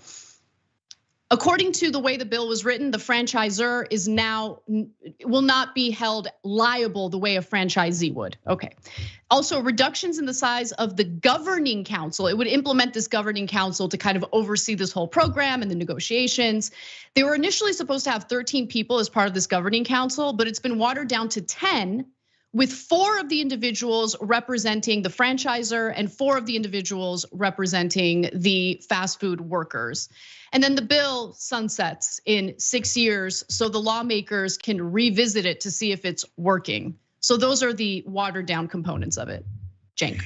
Yeah, so the sunset provision among all the bad provisions, I think is the worst one. Agreed. Because in 6 years, we're gonna have to have this battle all over again. By the way, do you wanna know why they put the sunset provision in? They never put it in when it is a right-wing law. Almost never is it ever put in. It was put in once on tax cuts that were so gigantic by George W. Bush that he couldn't make them permanent. Of course, the overwhelming majority of those tax cuts went to the rich. But don't worry, when Obama and Biden got in charge, Biden negotiated with McConnell and made 94% of them permanent. Okay, so the reason in this case that it sunsets is that 6 years from now, both Republicans and Democrats, but mainly Democrats in California, can go and get more bribes from the Chamber of Commerce. They say, okay, we might help the workers another time, so you better give us money, give us money, give us money, give us money, okay? And next time they'll probably kill it. And that's how the scam goes, because we run our politics based on bribery. So yeah, look, but I'm shocked that a Democratic legislature has done anything positive, and that's great. Credit where credit is due. Good job, California legislature. Now, of course, if they're playing hot potato and they agreed ahead of time with Gavin Newsom, we'll kill a portion of it, Gavin, and you kill a portion of it, and then we'll just diffuse blame. And then even though we control California 100% super majority, we'll pretend there was nothing we could do, right? But in this particular case, good job, California legislators and all the Democrats there. But Gavin Newsom still collecting bribes from the Chamber of Commerce while he makes his decision. When we come back for the second hour of the show, we are going to stay on the topic of labor because a new poll shows that there is overwhelming support for unionization efforts here in the United States. We'll give you the numbers and more coming right up.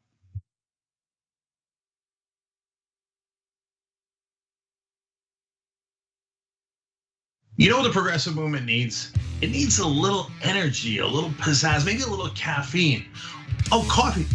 But what if it was Too Strong Coffee? Yes, new TooStrongCoffee.com/TYT. Look, this helps progressive causes. It's also organic and fair trade, so you've got peace of mind that it was done right, and it happens to taste great. So check it out right now at TooStrongCoffee.com/TYT. 300 million is a pretty good number, Well, that's the size of the US population. You know what our next target is? The size of the entire world. We just crossed 5 billion views on YouTube. I mean, imagine 10 years ago thinking one day. We looked at you like, are you nuts? Young Turks has just passed another milestone, 20 billion views. Damn. All right, lots of comments. You guys are the best. I'm gonna read a few comments from our members. Mr. Methuselah says on YouTube, super chat, thanks for all the important work you do for TYT for the movement. Do you know who had the first super chat when I got back from vacation? You won't be surprised to find out. Rob Shively, what do you know? Rob says, rejoice, for Dragon Daddy has returned. This question sent to us by Izzy Sanchez Jr. Is it me or is Meghan McCain talking as fast as Ben Shapiro? Is that the way the right tries to look smart and intellectual? Well, yes. Michael Nathan writes it on Twitter. Did Anna choose Cenk's outfit today? I'm sure it wasn't Cenk himself. Man Bun Jenkins Skinny Jeans says, so now Anna has pointed out, okay, that's his handle. T. Joyce 1971 saying Donald Trump is good at pulling out of things, NAFTA, the Iran deal, NATO. It's just too bad Fred Trump didn't.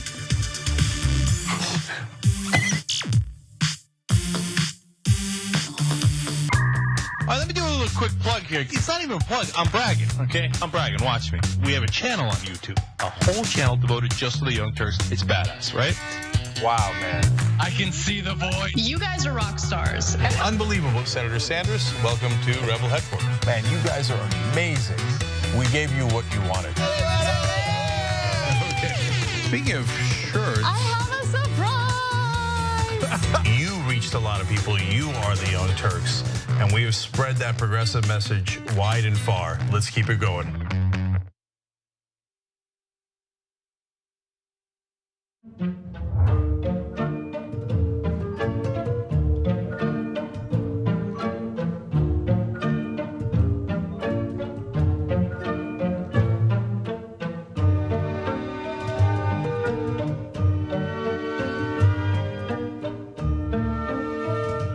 Here's what we do. We go beyond the headline. We are willing to engage in transparent conversations with those who do not think like me. We also make sure that you know what's happening not only nationally, but in your local area. Make sure you tune in to Indisputable with Dr. Rashad Ritchie, Monday through Friday, 2:30 p.m. Eastern Time, 11:30 a.m. Pacific Time. Cool news, shoptyt.com now has books. There's a whole bunch of books there. You're gonna be shocked to find out that they're largely progressive. Of course! Ryan Grimm's book, We've Got People, is there. It's a fantastic story from Jesse Jackson to Bernie Sanders to AOC that explains the progressive movement probably better than any book I've ever read. Speaking of awesome books, my dad's got a book out called The Original Young Turk, where he goes from the poorest olive farmer you ever met in your life to living the American dream.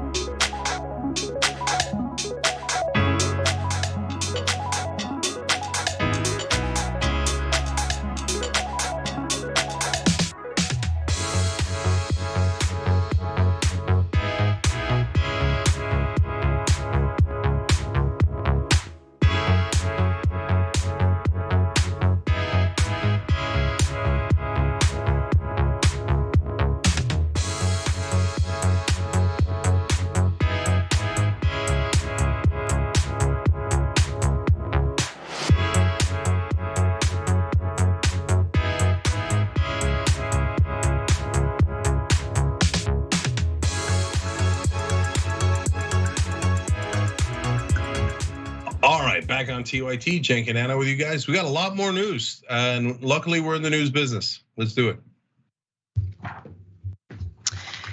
The US labor movement has made massive strides over the past year, and the people are loving it. In fact, if you look at recent polling, it shows that support for unionization efforts has really increased in America in the recent year. And this data comes from Gallup, and it's their annual work and education survey. So let's take a look at the first graph, which shows you Americans' approval of labor unions dating back to 1936. And so you see some dips, right? Namely a dip in 2010 where only 48% of Americans were in favor, who were in favor of these unionization efforts. And then now, if you look at 2020, that number shot up to 71%. So in other words, 71% of individuals polled by Gallup are supportive of union membership. Let's go to the next one. That shows that the importance of union membership among members. This is actually really interesting because they found that 2 in 5 union members say that membership is extremely important. That was kind of surprising. You would assume that it would be a higher number, but nonetheless, 40% say it's extremely important. You also have 28% who say it's important, but not extremely, and only 10% say it's not important at all. I've got some more numbers for you, but Cenk, what are your thoughts? So this is a really positive development, and I think that there's a couple of reasons for it. One is the labor drives themselves, Amazon, Starbucks, the teacher strikes, etc. And it's showing people, yes, you can. You actually can take power into your own hands, and you can make a difference. And so those positive stories are leaving a positive impression about unions. So that's great news. The second part of that people don't quite understand in almost all the stories, and mainly political stories, is that the media has so much of an effect in and of itself. The fact that they're hearing that there's strikes and workers standing up for themselves, and then eventually getting better wages and getting better working conditions, etc. The fact that people are finding out about that makes a huge difference. And so that shouldn't be underestimated. And then that's what you're seeing in the numbers here, which makes sense. Yeah, and look, when you look at gains labor has made in this country in the past, it wasn't simply because FDR was a cool guy. He was like, oh, he's so nice. Look, he's actually concerned about workers. In fact, he said on the record that the reason why he was pursuing the economic policies he was pursuing with the New Deal is that he wanted to save capitalism. Workers were furious at the way they were treated. They were furious at the fact that they weren't getting paid living wages. They weren't working in safe conditions. And so they organized, unionized, engaged in strikes. Some of those strikes, by the way, got incredibly violent and bloody because of the way the authorities had responded to them. But I bring up that history because it's important to remember it. It's important to learn from it. And it's important to understand how it is that we managed to get some of the policies under the New Deal, some of the policies that we saw under FDR accomplished, right? So there's this positive component in that we're seeing the momentum with Starbucks stores unionizing, with Amazon warehouses doing their own union drives. It's putting the idea in people's heads. And so to see the positive reaction to it is a good thing. The poll is a positive step, but also the number of people who are honestly risking their jobs to organize their workplace is inspiring to say the least. I really think that when it comes to getting things done in government, there are two things, right? There's the electoral politics, and workers have been told for decades now, that's the only thing that matters. Just vote, just vote, just vote, just vote. I think workers have realized showing up and voting just isn't enough. If all your eggs are in the electoral basket, you're not going to get it done because we need to find a way to compete with the corporate moneyed interests. And the only way that you can do that, the only way workers can have leverage is if they organize and fight back together. Use that leverage of a giant group of people in the country who are applying pressure to politicians to actually serve them and represent them. Yes, so my last point is keep going, brothers and sisters. So keep the momentum going, because you never know what you start. And the just getting it in the news is already a win, because it encourages others. And then you build more and more momentum as you get more and more wages and rights and wins. So look, this is what Anna talks about all the time. If we're waiting on the politicians to rescue us, oh, God help us all. I mean, you see how corporate Democrats are, right? So the other great upside of this is participatory. This is you guys taking power back for yourselves. So love it, keep going.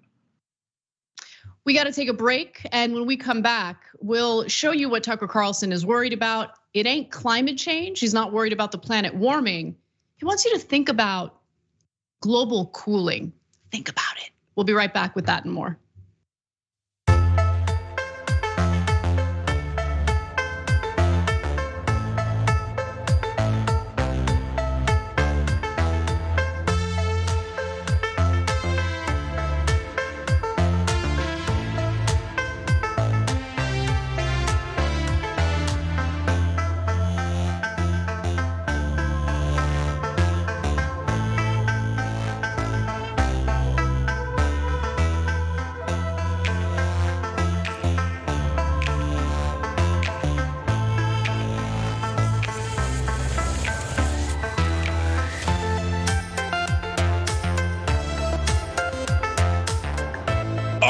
On TYT.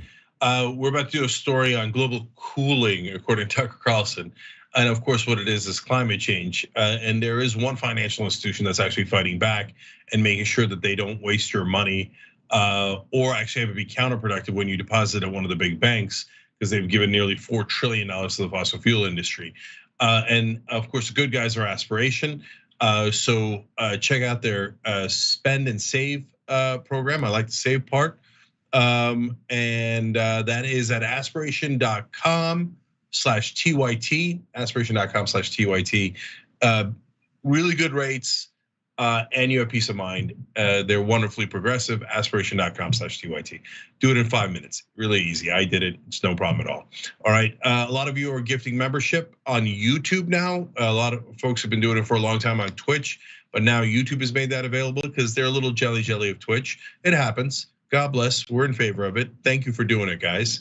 And I love that it's our community that works together on that. Okay, one technical issue that we had today. Unfortunately, we had a little bit of a snafu on the technical end. And so we couldn't give you the Michael Cohen and Rick Sanchez interviews at 5:30 p.m. today, right before the show, like I promised yesterday. But we are going to have them on tomorrow's conversation at 5:30 p.m. So Rick Sanchez used to be on CNN, interesting conversation about why, by the way, he's not on CNN, how much money he made afterwards, which is super interesting. And then his podcasting network for Latinos. And then Michael Cohen dishes on Trump in a big way. So don't miss that tomorrow at 5:30 p.m. when the conversation is. Travel Nurse Dragon writes in the member section, hopefully Beto will come in and rehire the social workers with back pay. We could always hope.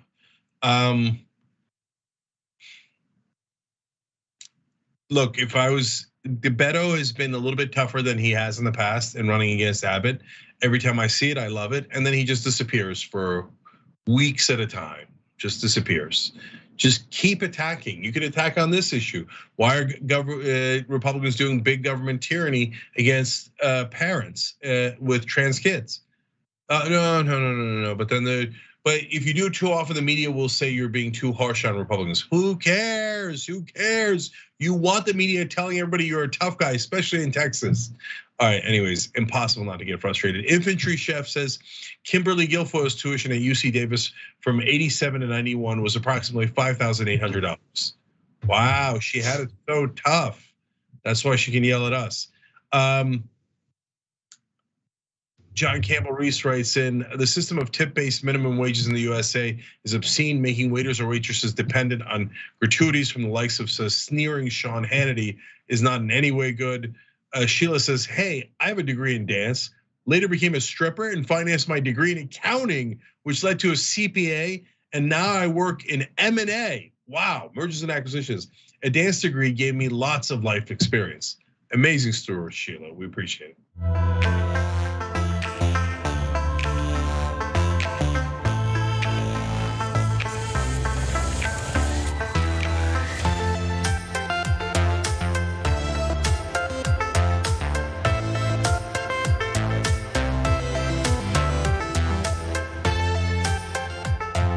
All right, back on TYT, Jen Canano with you guys. And look at Progressive Canuck gifting a membership on YouTube.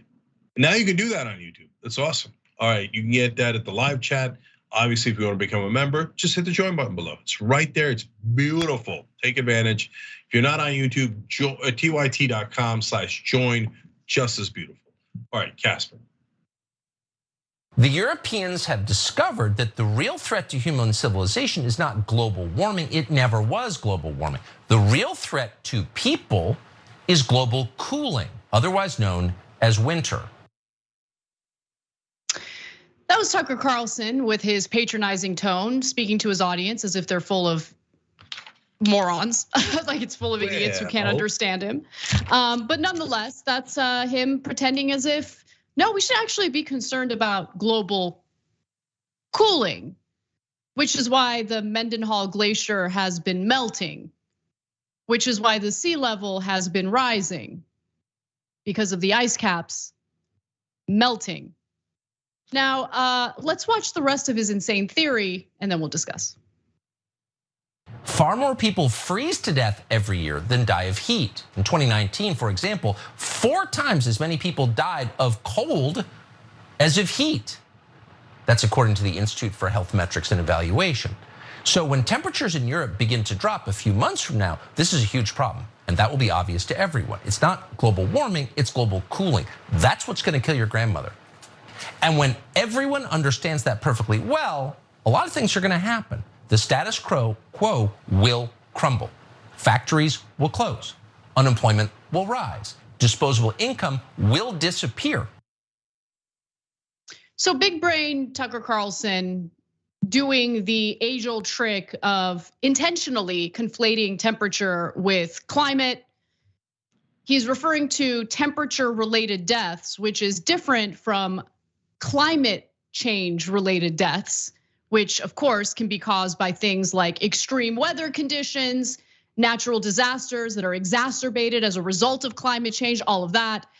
Food insecurity, which will only increase in coming years. I mean, climate change isn't coming, climate change is here. We see it all the time, we see it every day. To the point, by the way, where even Republican voters are acknowledging that it is in fact very real. What's amazing about Tucker Carlson is he's stuck in the early 2000s when Republicans were still in denial about the existence of climate change. But here we are, Tucker Carlson. I mean, Bush wanted no child left behind, but what happened to Tucker? Yeah, so look, this is always trick in the book, and are his viewers gonna fall for it? Of course they're gonna fall for it. The minute winter arrives, they're gonna be like, oh my God, Tucker was right. Winter did come. Yes, there's still the 4 seasons. Just because there's climate change happening doesn't mean that winter ends all of a sudden.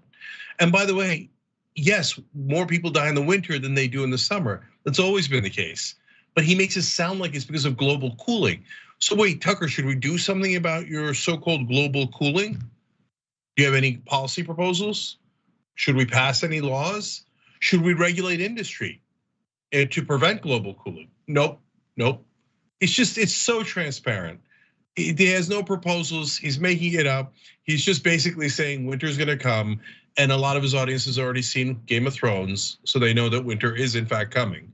And then he does his like little Bane trick at the end, where he's like, disposable income will go down, unemployment will go up, manufacturing industries will be laid to waste. And then they're like, oh my God, it's all because of global cooling. No, manufacturing's going down for 1,000 different reasons, having nothing to do with global warming or global cooling. Okay, so, but it's so easy to trick right wingers. So they will not listen to 99% of the world's scientists, but they will listen to that knucklehead heir to the Swanson fortune who's obviously tricking them.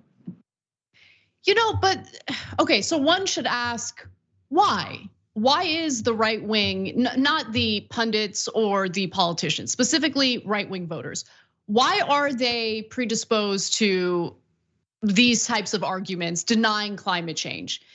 It's because they do have an interest in denying it. Because if they accept it, then in their minds, and I can understand why they think this, they would have to just completely change their lifestyles.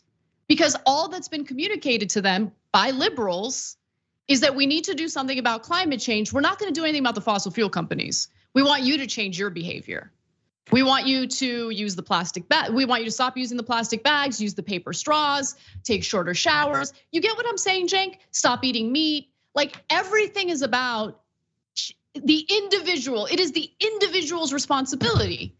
And when you're living under the conditions that most Americans are living under today, that is not a popular message. So while I certainly think Republicans are like Tucker Carlson, Republican politicians are terrible because what they want to do is protect corporate interests and fossil fuel companies.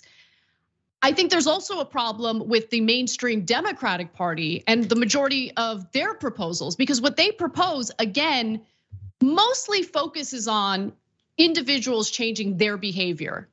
And that can be incredibly frustrating for people. Yeah, well, why do we have plastic straws, which are poll at approximately 2%? I mean, everybody hates plastic, not plastic straws, paper straws, right? Mm-hmm. The reason we have paper straws is because Democrats take tons of money from fossil fuel companies. So they don't want to do the things that would help much more, like by an order of magnitude. It would help 1,000, 10,000, 100,000 times more than paper straws, right? But paper straws, that just puts the burden on you. And then Tucker Carlson's like, thank you for the gift, because people don't like paper straws, right? And on top of that, we'll pretend that you guys are gonna ban planes and hamburgers, which isn't true, but we'll just pretend and they'll all believe it, right? But the fact that he's bothering to talk about any climate change shows you that Tucker thinks they're losing. There's too many severe weather events. And people are going, wait, there is something wrong here. And so that's why Tucker's switching from there's nothing wrong to no, it's global cooling. Don't worry, all of the world's scientists are still lying. Do not ever trust anyone with facts or information. Only turn to Fox News where we'll give you corporate propaganda, right? But look at the fact that he had to change his lie and admit that there are severe weather events. And one more thing about that, Anna. For Republican voters, which is always different than Republican politicians and Republican media. The Republican voters I get super frustrated at 1,000 things, as you all know, right? And I'm by far the toughest person in all of media on Republican voters. But in this case, a lot of the younger Republican voters, because they're not getting their information from Fox News, they're getting it from online, are able to look up these things. And they're starting to lose their younger voters big time on climate change. Mm-hmm. And younger Republican voters are going, no, climate change is real. All the scientists are not making it up. And plus I can see it with my eyes and I could look it up. There's no question the planet is getting warmer and it's a recipe for disaster. That's why Tucker's scrambling to come up with new idiotic talking points. Absolutely. All right, well, let's move on to something a little different. I don't think it's an important story, but I do think it's a fun, salacious one. So let's get into it. Former President Donald Trump has allegedly spent years bragging to his closest associates that he has some salacious dirt on Emmanuel Macron. Now, we're learning about the boxes of classified documents that the FBI had taken from Trump's Mar-a-Lago residence during that raid earlier this year. Now, on the FBI's list of documents seized from Trump's Mar-a-Lago estate, item 1A is listed solely as info regarding President of France. For Trump, that has been a subject of intense and tawdry interest for years. So specifically, 2 people with knowledge of the matter told Rolling Stone that Trump had been bragging to his closest friends and associates, both during and after his presidency, that he knew the illicit details of Macron's intimate life, okay, his sex life. And apparently Trump even claimed that he learned about some of the dirt through intelligence that he had either seen or been briefed on. So let's pause for 1 second before I continue to give you more details on this. I think we all knew, whether it was consciously or unconsciously, that, or subconsciously, I should say, that the intelligence agencies in this country do oppo research. They dig up dirt on world leaders, probably to use against them in the future. But it's really creepy, man. Like, I have no doubt that they have illicit details about Macron's sex life, but understand why they do. It's because they'll use it against him if it's ever useful for the US's purposes, right? Now, in his musings on Macron's alleged indiscretions, Trump was light on details and specifics, according to the sources. And as a notorious gossip peddler for decades, it's difficult to know if any of what he says is grounded in reality. It is often, one of the sources said, hard to tell if he's BS or not. Cenk. Yeah, so there is actually an important part of this story, but first let's have fun. So as soon as I saw the classified documents, the list that Trump had taken to Mar-a-Lago, you guys might remember I did a tiny prediction on the show saying, oh, well, we must have dirt on Emmanuel Macron because he took a file on the French leader. There's no reason to take a file on the French leader unless we got dirt on him. And so that was, in a sense, the easiest prediction in the world, right? And so it turns out, of course, Trump does have dirt on him. And like an idiot, as usual, he's going around bragging about it. Because yeah, that's what you want to do. Take classified information and tell your buddies at Mar-a-Lago, okay? And secondly, now we did get caught collecting damaging information on Angela Merkel, the leader of Germany, while Obama was president. And that apparently was a little bit embarrassing. So Obama did a directive saying, do not collect information on the leaders of allied countries going forward. Apparently that didn't stick because here we are with Macron's information. So let's just keep it real on that. Now the important part. Look, guys. No, hold on. I gotta comment on the last thing you said. It's not really about the last thing you said. It's more about, the dude's French. Like, I don't think you need to do the oppo research to know that he engages in indiscretions. You know what I'm saying? Isn't it part of French culture? I don't know. Yeah. Am I being offensive? No, but seriously, I'm serious. No, look, the French culture is an interesting one. It sounds fun. Yeah, it sounds fun until you actually do it. Totally. Because I wouldn't want to be part of it, but it sounds fun to read about. Yeah. Everybody's always like, oh, the French are so cool. They're always having affairs until somebody has an affair on you, and then all of a sudden it's not so cool. I don't like that. Yeah. Now, but in terms of politics and the real world, who cares? Totally. But unfortunately, the reality is a lot of people care, and that is why 90% of the dirt you'll ever see on a politician is about sex. And I'm telling you right now, I'm going to tell you something that maybe is controversial, but unless it's non-consensual or involves kids, ignore it. I don't care about the sex scandals. 100%. 100%. The only time it matters is if the individual engaged in the salacious scandal is going around moralizing, going around trying to dictate the personal lives of others, going around trying to ban same-sex marriage, ban transgender people from getting the gender-affirming care they need. If they're not massive hypocrites who go around moralizing, I don't care about their indiscretions. It's their business, not mine. Yeah, and guys, but I'll go a little bit further than that. If they have released a sex scandal on someone, it might be because the elite thought they were causing trouble. And so that is like their go-to move. And look at it. Our government has files on Macron in case we need it. And what are the files on? Sex. It's always about sex, okay? So don't get distracted by that stuff. Okay, now, the important part. Look, this is why you don't take classified documents home. I mean, look, he's using him for his own personal titillation, to brag to his bros on the golf course, and then God knows what else he's using it for personal gain. That is why we don't allow presidents to take home top secret information to their house and put it in a linen closet, okay? And he did that because he just wanted to take advantage of all the different documents. This is the least consequential one. The nuclear secrets, of course, are the most consequential. So, but you're never gonna get through the Republicans. They're gonna say, oh, our dictator should be allowed to break any law he likes. And I love that he broke this law and that law. Okay, it is what it is. Now, while we both agree that whatever indiscretions might be detailed in classified documents pertaining to Emmanuel Macron, we don't care. But you know who does care? Emmanuel Macron. Apparently there was a bit of a panic over in France, so I want to talk a little bit about that.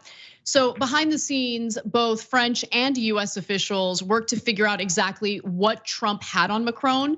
And France's government is particularly worried. So officials in both countries wanted to know if this discovery at Mar-a-Lago was some kind of national security breach, or if it was just a stolen keepsake that Trump wanted in regard to Macron's sex life, which is super creepy. And in 2017, Macron and Trump, by the way, did a joint press conference where they shared a super awkward, lengthy handshake.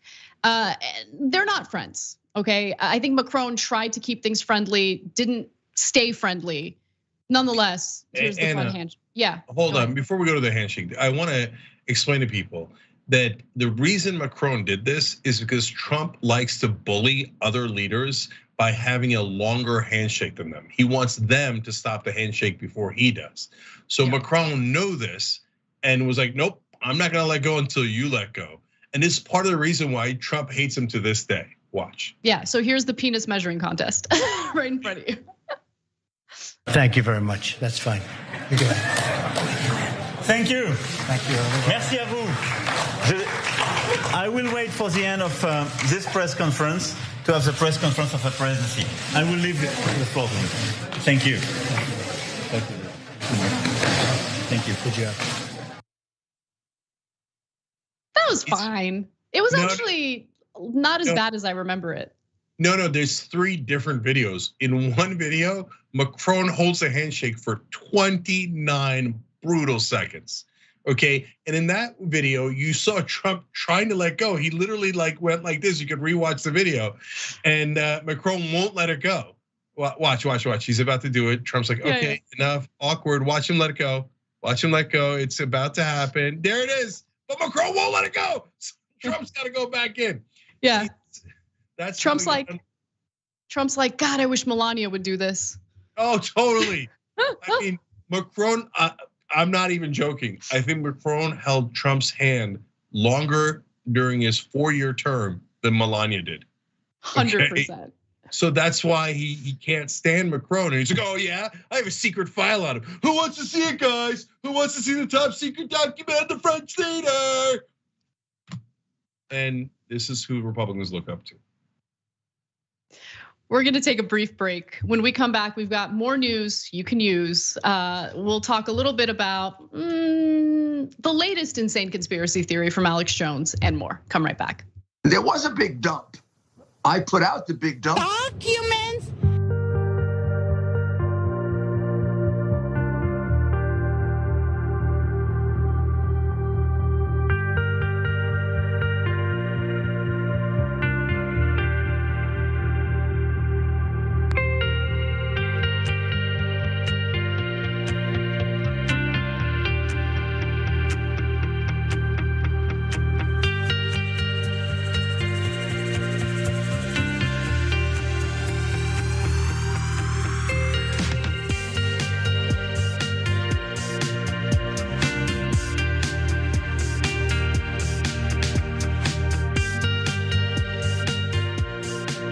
All right, look at all these wonderful new members.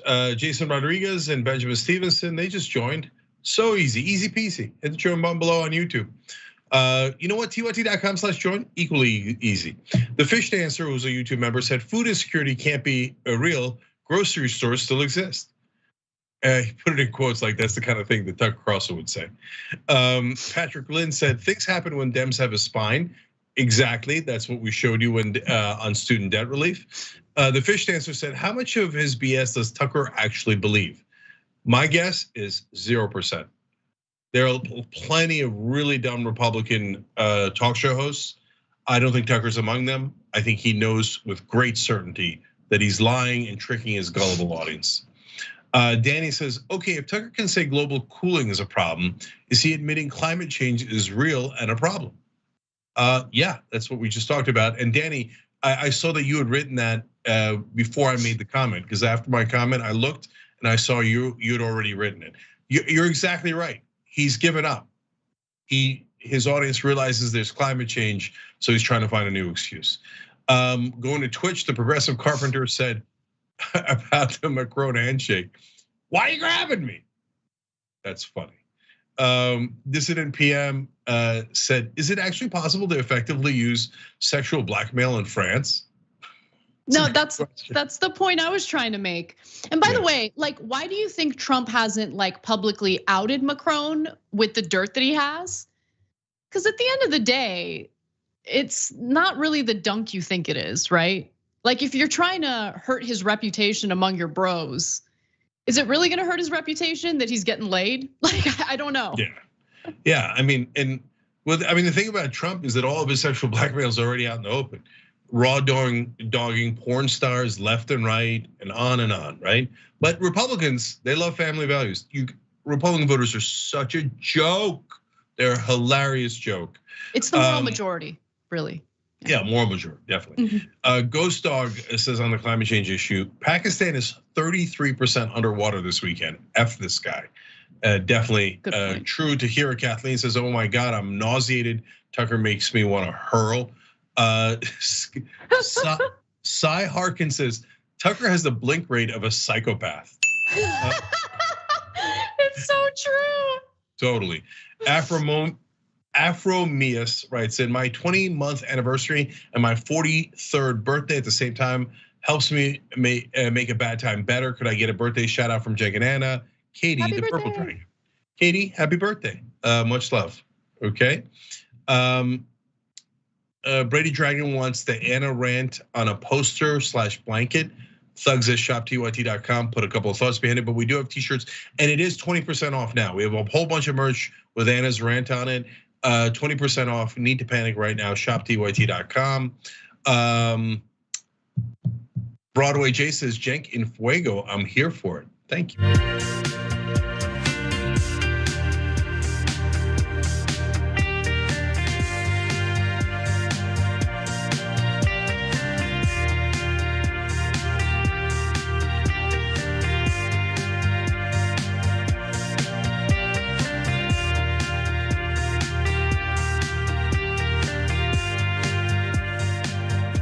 All right, back on TYT, Cenk and Anna with you guys.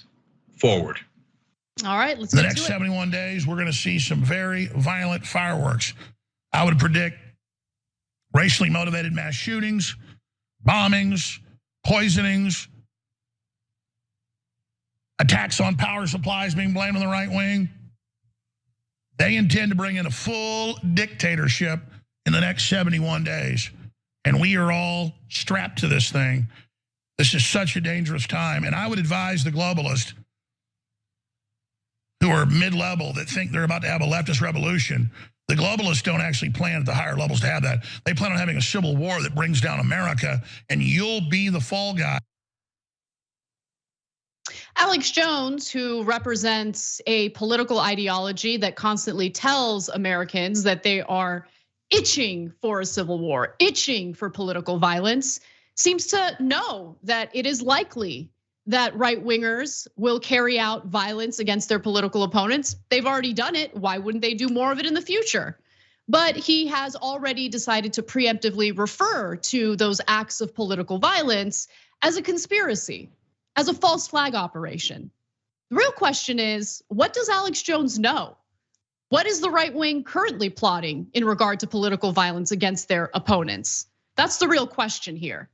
Yeah. Because he mentioned race-motivated shootings, which have happened in this country, happened in Buffalo, New York at a grocery store, happened in El Paso, Texas at a Walmart where an anti-immigrant mass shooter opened fire and killed dozens of people. So the question is, what do you know, Alex Jones, that we don't know? What are your goons planning to carry out? Yeah. So, by the way, also religiously motivated shootings in synagogues across the country because these lunatics keep saying that the Jews are the puppet masters. In fact, Donald Trump reposted a meme just like that today. But also to your point, Anna, January 6th, Alex Jones did know ahead of time, and so did Steve Bannon. And they said on their programs on the 5th, on the 6th, and before that about how violence was coming. And so here he is again saying, oh, the globalists, wink, wink, wink, are the ones that are going to do the right-wing violence? No, your guys are the ones that do the right-wing violence. And so when he first said like racial motivated attacks, I'm like, what? Black people are gonna attack white people? No, I mean, that's like, in terms of like mass shootings, that's almost never happened. What, Asians are gonna attack white people? What are you talking about? And then I understood, oh, no, he's talking about, of course, his own psychopaths. His own psychopaths, of course, are very likely to do violence as he continues to egg them on with segments like this. It says, don't worry, when you do it, it's not really you, it's the globalists. And then of course, for Alex Jones' audience, I have a simple challenge. 71 days, he said there will be a full-blown dictatorship. When there isn't, will you then say Alex Jones is an idiot who's been lying to me the whole time? There's no dictatorship at all. It turns out I was listening to a madman. Nope, he gets everything wrong every time. And like knuckleheads, you guys go back every time. Under Obama, he said, he knew that Obama was setting up FEMA camps and he was gonna put all the right wing as political prisoners in the FEMA camps. Well, where the hell are the FEMA camps? It doesn't matter how many times he's wrong. Doesn't matter how many times and how idiotic his conspiracy theories are. Doesn't matter, right wingers will go and be, oh yeah. Reporting from a FEMA camp, I'm gonna tell you about the dictatorship coming up in 71 days. Literally just this week, you have a United States Senator, Lindsey Graham, threatening riots if the DOJ dare to prosecute Donald Trump for breaking the law by taking highly classified documents home with him from the White House to Mar-a-Lago. That's what he threatened. The right wing doesn't hold back. They're actually very transparent about the political violence they want to engage in. They're very transparent about their desire for a civil war in this country. We've shown you example after example. They use political violence or threats of political violence in their campaign ads. So what Alex Jones is doing here is basically getting his audience ready. He's equipping them with the talking points necessary to immediately respond to political violence that is very likely to be carried out in the near future. Because when isn't it carried out in this country in recent years? I mean, we've seen so many examples of it, and it's incredibly dangerous because it's not just Alex Jones who's doing it. You also have Donald Trump egging it on, okay? Let's go to this Donald Trump Truth Social post. So he posts someone else's Truth Social post where it says, believe in something even if it means sacrificing everything. Let's keep it real. In this case, you would literally have to sacrifice our whole system of government, dismantle our democratic process in order to just support Donald Trump, to make sure that the Republican daddy is like the dictator of this country. Go ahead, Cenk. Yeah, so he said he means sacrifice democracy, sacrifice the Constitution, sacrifice America, because remember, you want a dictator like me. Okay, but the extra irony of that is that that's a reference to Colin Kaepernick's Nike ad. Now remember, when Kaepernick wanted to protest police abuse, Donald Trump helped to kick him out of the league and make sure that he doesn't come back in. Because how dare you criticize law enforcement? You should be fired from your job. You should be canceled if you criticize law enforcement. Now he's using a similar meme to say, you see the FBI, they're terrible. You should never listen to law enforcement. When I break the law, and law enforcement actually does something about it, that's awful, and you should disrespect them completely. And not a single right-winger noticed the irony. I mean, they don't care. But I want to go to graphic 3 here because it bolsters what I was saying earlier about their desire for political violence. 50% of Americans believe in impending civil war in next several years, survey finds. And if you specifically break it down by political ideology, the majority are right-wing voters. In fact, right-wing voters in other polls, to the tune of about 35%, say that they believe they must use political violence to get the country back. It's insane, and it is scary. So that's the one thing that Alex Jones is correct about. It is scary, but it's scary because the people egging on the political violence are individuals like Alex Jones, who, by the way, got into a lot of trouble for sicking his audience members on parents who lost their children in the Sandy Hook massacre. Okay, yeah. You have families having to move dozens of times for their own safety as a result of the violence directed toward them by Alex Jones. And he continues to do it because he doesn't care. And then final video for you because it's important. Patriot Front members, they're preparing for war. Here's a video showing it.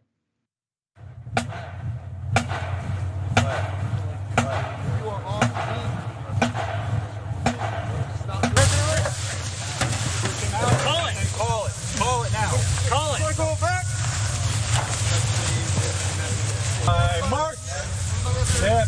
Hey. Step. Hey. Rear guard. Rear guard. Hey. All right. Cycle back. Cycle back. So we have right-wing militias not only telling us that they want civil war, they're training for it. They're getting ready for it. Yeah. Now, look, they're always talking about how they're going to stand up to government tyranny. Howitzer takes out that entire group in about half a second.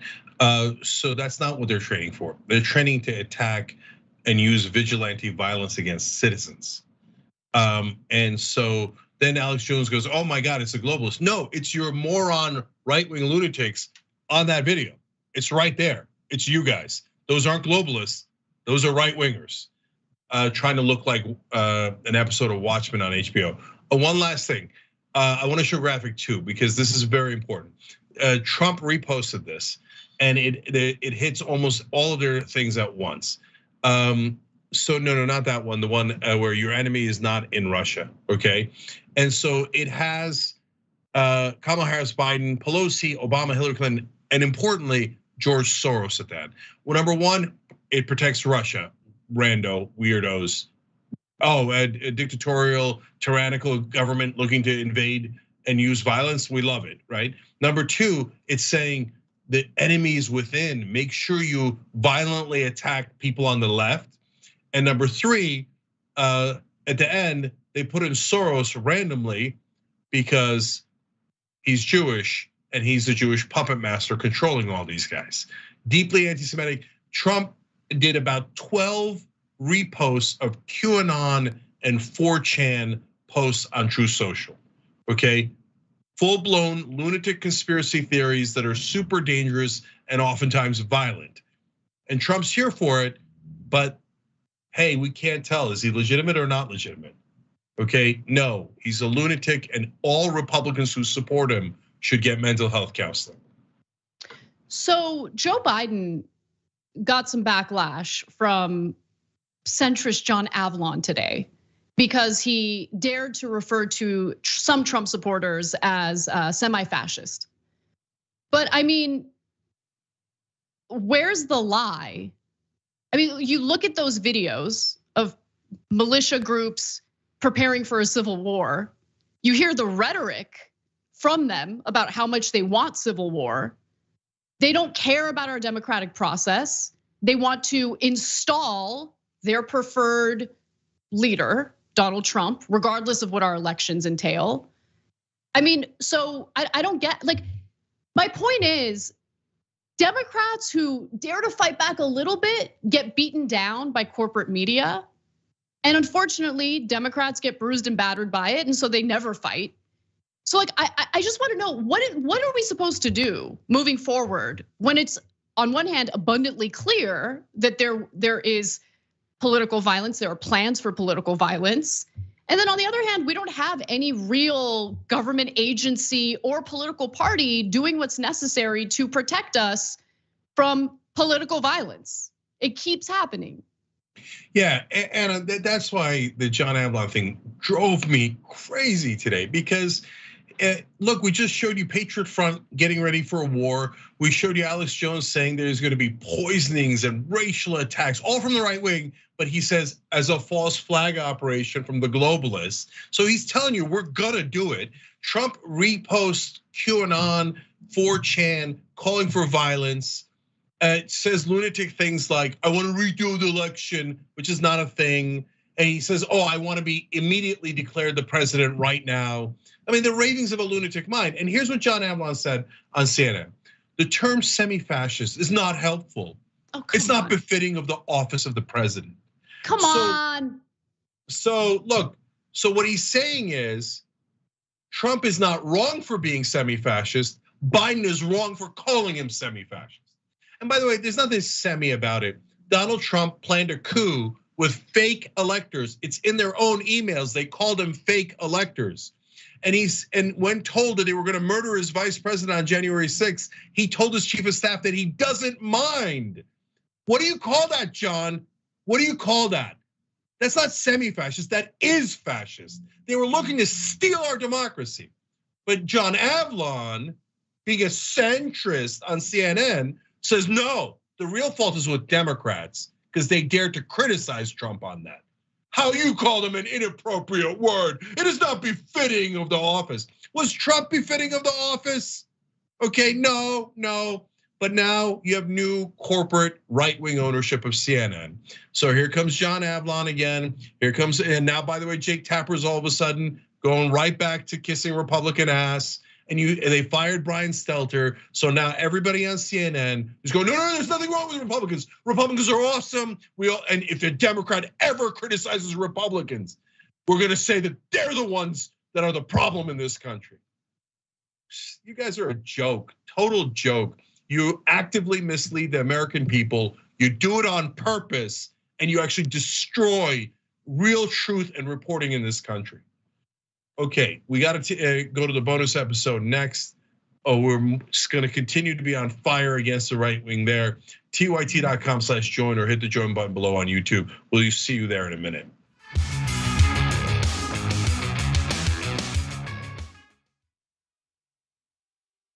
Indisputable has been named the fastest growing news TV show in the United States of America, compared to all shows on CNN, MSNBC, Fox News, and roughly 30 others. What do we do on this show? We tell the truth. You know why we tell the truth? Because the truth is simply indisputable. Donald Trump radicalized citizens. He's the chief terrorist. Republicans still want you to think that critical race theory is the greatest evil that can happen in K through 12 education.